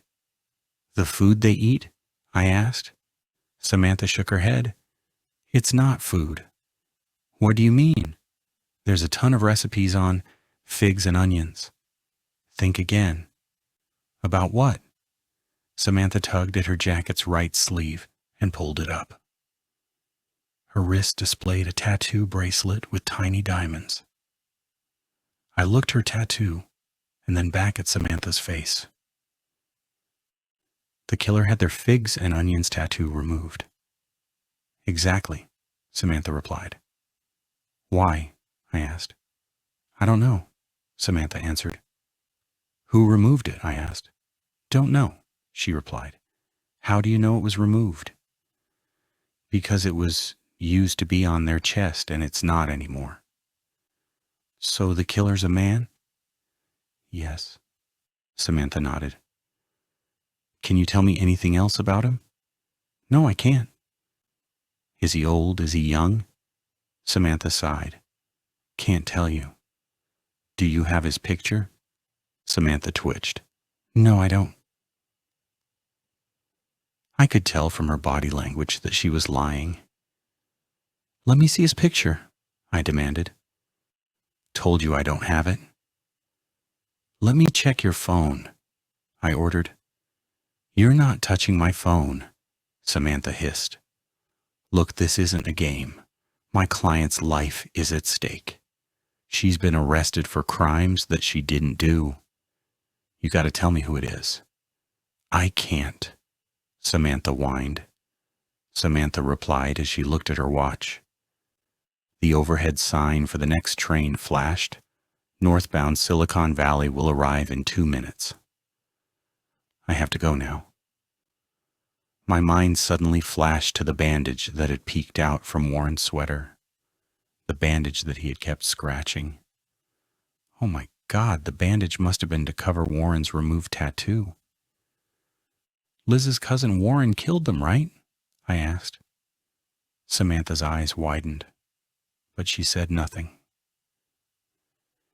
If you don't tell me now, then we'll be forced to subpoena you, I said firmly. Samantha shrugged her shoulders and turned to walk toward the boarding area for the train. Shots rang out. I ducked my head under my bag for cover. Screams were heard throughout the station. I turned and looked at Samantha. She was lying sprawled out on the ground with blood gushing from her head and backside. Chapter 18. I collapsed next to Samantha's body. I was too afraid to move. Maybe if I were lucky, Warren would think I was dead. More shots rang out. From the corner of my eye, I could see 2 more passengers on the ground. One was grabbing his chest, and the other was missing her face. Vomit rose in my throat. I wanted to release it, but I couldn't. I didn't want Warren to know that I was still alive.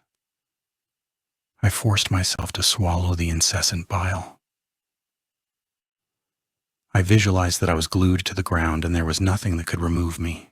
I replayed this image in my head so I wouldn't move. After 30 or so seconds, I heard about a dozen footsteps. A female voice shouted, "Drop your weapon now!"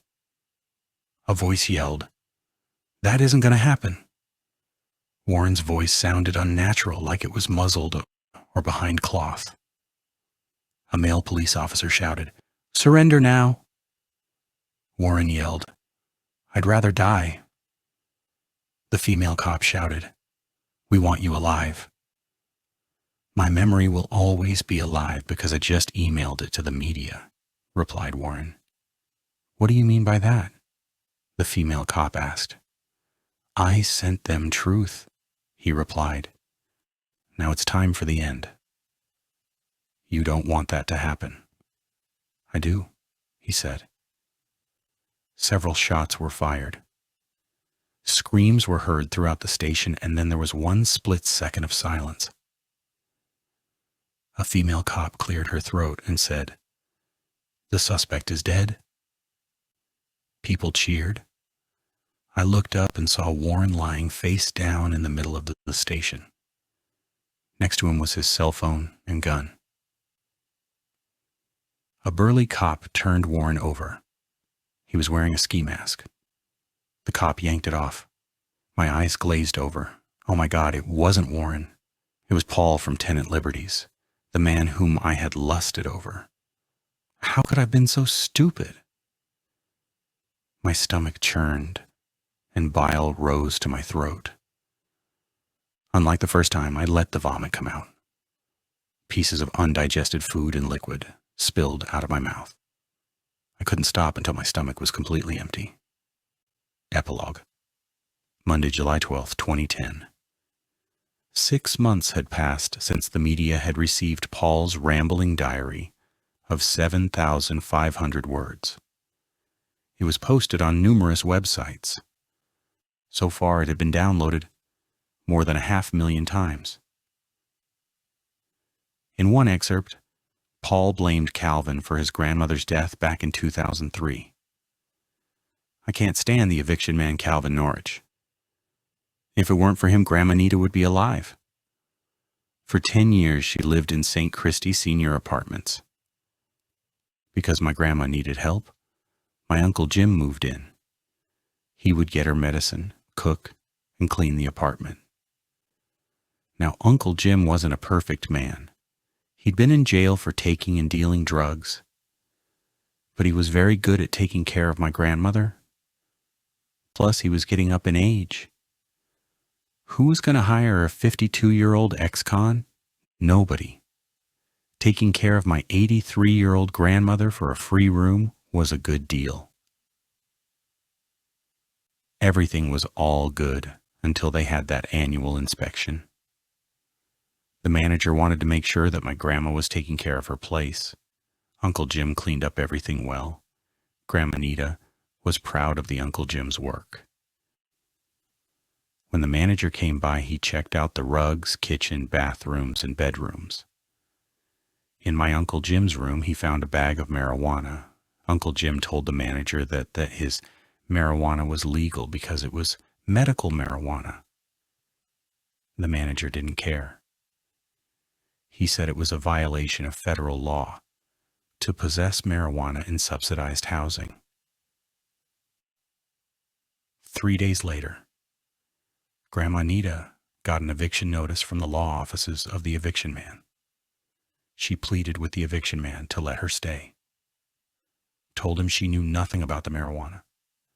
The Eviction Man wouldn't listen. Said the marijuana violated the lease, and it didn't matter that it wasn't hers. Uncle Jim then told the Eviction Man that he would move out. The Eviction Man told him that they both had to leave because it was the law. Grandma Nita tried to find help. She and my uncle found a free lawyer to help them fill out some court paperwork. But the lawyer wouldn't take her case.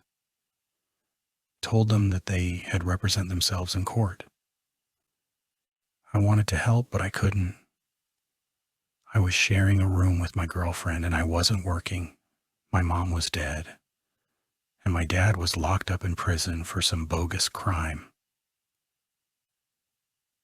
When Grandma Nita and Uncle Jim went to court, they told their story. But the judge wouldn't listen. He only cared about what the Eviction Man told him, that Grandma Nita had violated the lease, so she and my uncle had to leave. Because of the Eviction Man, the court threw my Grandma Nita and Uncle Jim out of the apartment. Uncle Jim was able to get into a rehab place. He stayed there for a while until he got in trouble and went back to jail. But no one would help my grandma because she had an eviction on her record. She even tried renting a room, but folks didn't want to rent to an old woman. So she wound up on the streets of Chatelain County. 5 days later, my grandma died from cold exposure. They said that she couldn't handle the cold. God, I hate the Eviction Man. If it weren't for him, my grandma would be alive. Why did he have to be so damn evil? Why couldn't he give my grandma a second chance? Damn him for his evilness. In another passage, Paul talked about his fondness for figs and onions.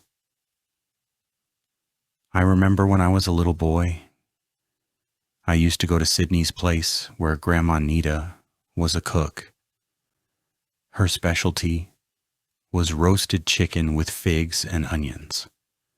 It was so good. They even did a story in the newspaper about her cooking. Because my grandma died, I wanted to do something to remember her by.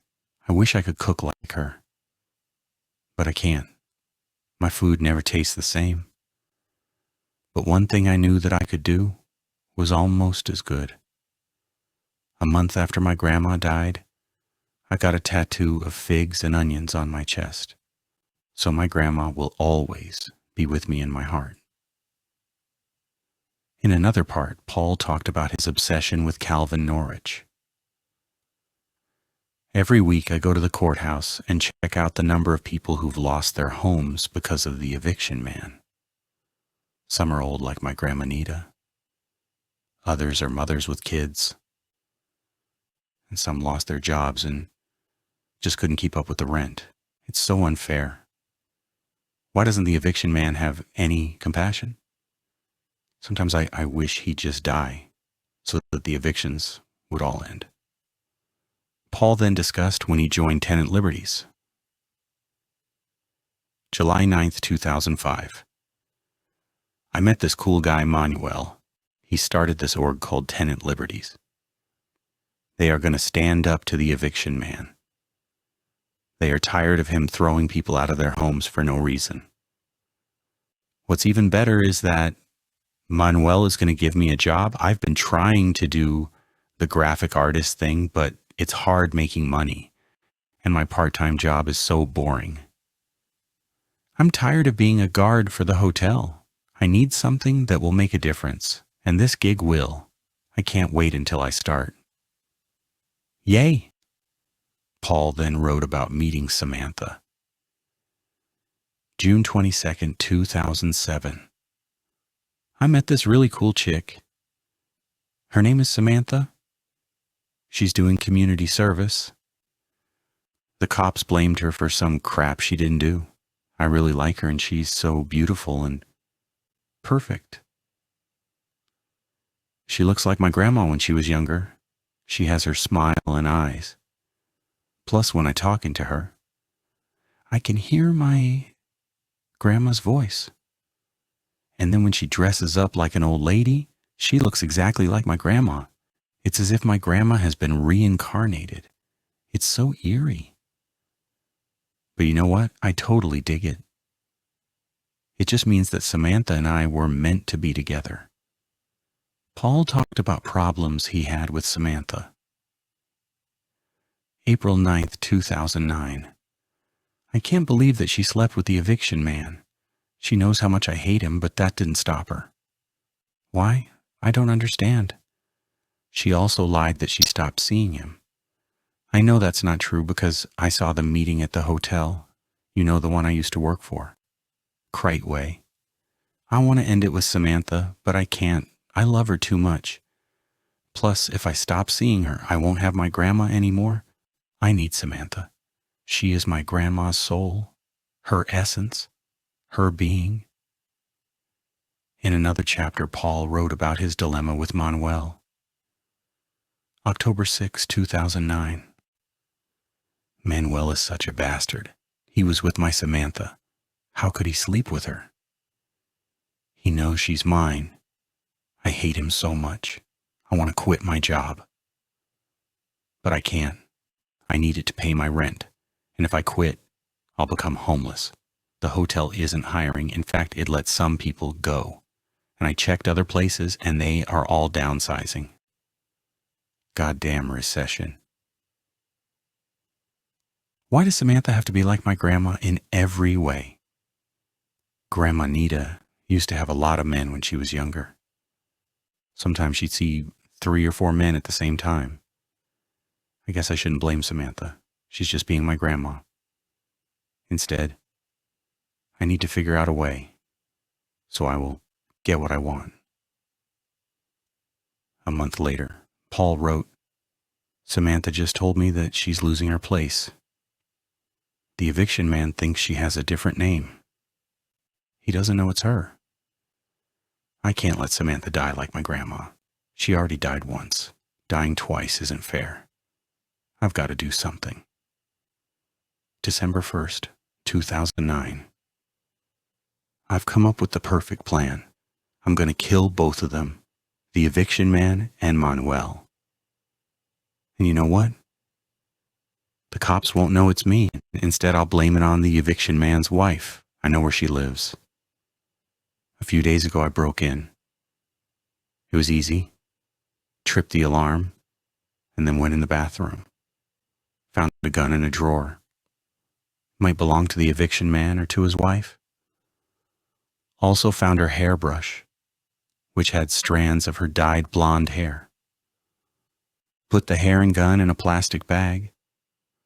Going to plant the hair in the hotel room and in Manuel's house. Nobody will know but me. So perfect. And then after the eviction man and Manuel are gone, I'll have Samantha forever. She'll keep her place, and I'll be the head of Tenant Liberties. Oh my God, I feel so good. The other thing I'm doing is getting my tattoo of figs and onion removed. Doing it on Saturday. Doctor said it would take a few sessions, but it will come off. Don't want anyone to trace anything back to me. January 23rd, 2010. Taking too long to remove tattoo? Decided instead to get something on top of it, and I got a new tat. It's a heart with chain. The chain represents the chain on my heart that won't be released until I kill Manuel and the eviction man. But I'm not ready to do it yet. Gotta wait until the perfect time. Plus, Samantha claims she heard me talking me in my sleep about killing them. Told her that was crazy, lied and said I would never hurt them. I think Samantha believed it, so I have nothing to worry about. Then again, she could be my grandma reincarnated and know that I'm lying. If she is, she knows I'm doing it for her. I'm going to save her from dying again. February 4th, 2010. Night. Can't believe it, I did it. Killed the eviction man at the hotel. Did it for my grandma, Samantha, and all the other people that he evicted. I'm a hero. Yes, indeed I am. God, I feel good. February 9th, 2010, early morning. Did it again. Manuel is gone forever. He had to be killed because what he did to Samantha. Now I'm a hero twice. Yes, I am. Yay! But I can't keep the gun. Too dangerous. Found the perfect place for the gun.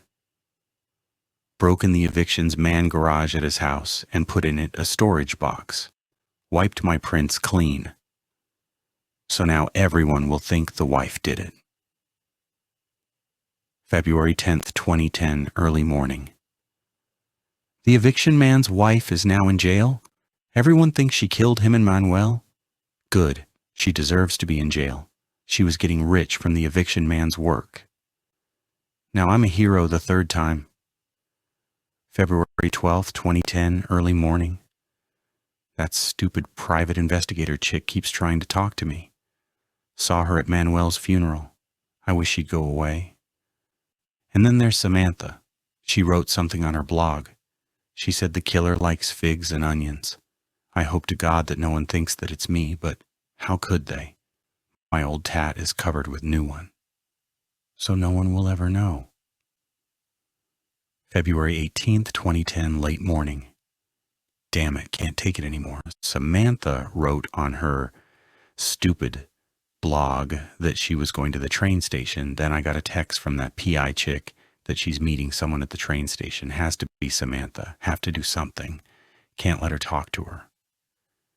Plus, now I know that Samantha can't be my grandma. Grandma would never do this to me. No, Samantha must be the devil. She has to die. And with her, I will have to die and then join Grandma. I have no choice. But before I go, I will let the media know the truth. The people must know everything. The eviction man's killing my grandmother. Samantha pretending to be my grandma when she's not. And then Manuel, who betrayed me. Yes, now it's time for the truth. Now I am a hero again for the fourth time. That was Paul's last entry in his diary. It made me feel awful. If I had known that Paul was so unstable, I could have prevented Samantha's death. Why couldn't I see the truth? As for my former client Liz, her life is still in flux. After being released from jail, she took the February bar. To her chagrin, she failed it again the 19th time. To my amazement, she decided to take the bar again. On top of this, she's also still battling the IRS. She's hoping that she'll be able to reach a settlement over Calvin's business taxes. It will probably cost her the house and the bulk of her savings. At least Liz still has a job with a local nonprofit. And the police decided to stop investigating the death of her first husband. As Warren, he had worn a bandage due to contracting a case of poison oak from repossessing a car that had been buried in the owner's bushes. Thank God I hadn't gotten poison oak from him. On a different note, he's thriving in his car repo business. On top of this, he's still illegally advising Liz about her legal problems on the side. Daryl's job with the census ended about a month ago. He's just completed a final round of interviews with a Silicon Valley startup specializing in tech solutions for 40-somethings and older. It sounds like he'll be a perfect fit. As for me, I lost my case to Suzanne in small claims court. The judge ordered me to refund 1/2 of my contract fee to Suzanne. That was about $1,500. We worked about a payment plan, $100 a month. Right now, I'm working a couple of small cases, nothing major. However, I'm hoping I'll land something big soon, and if I don't, I'll keep trying until I do. The end. Hope you have enjoyed the reading.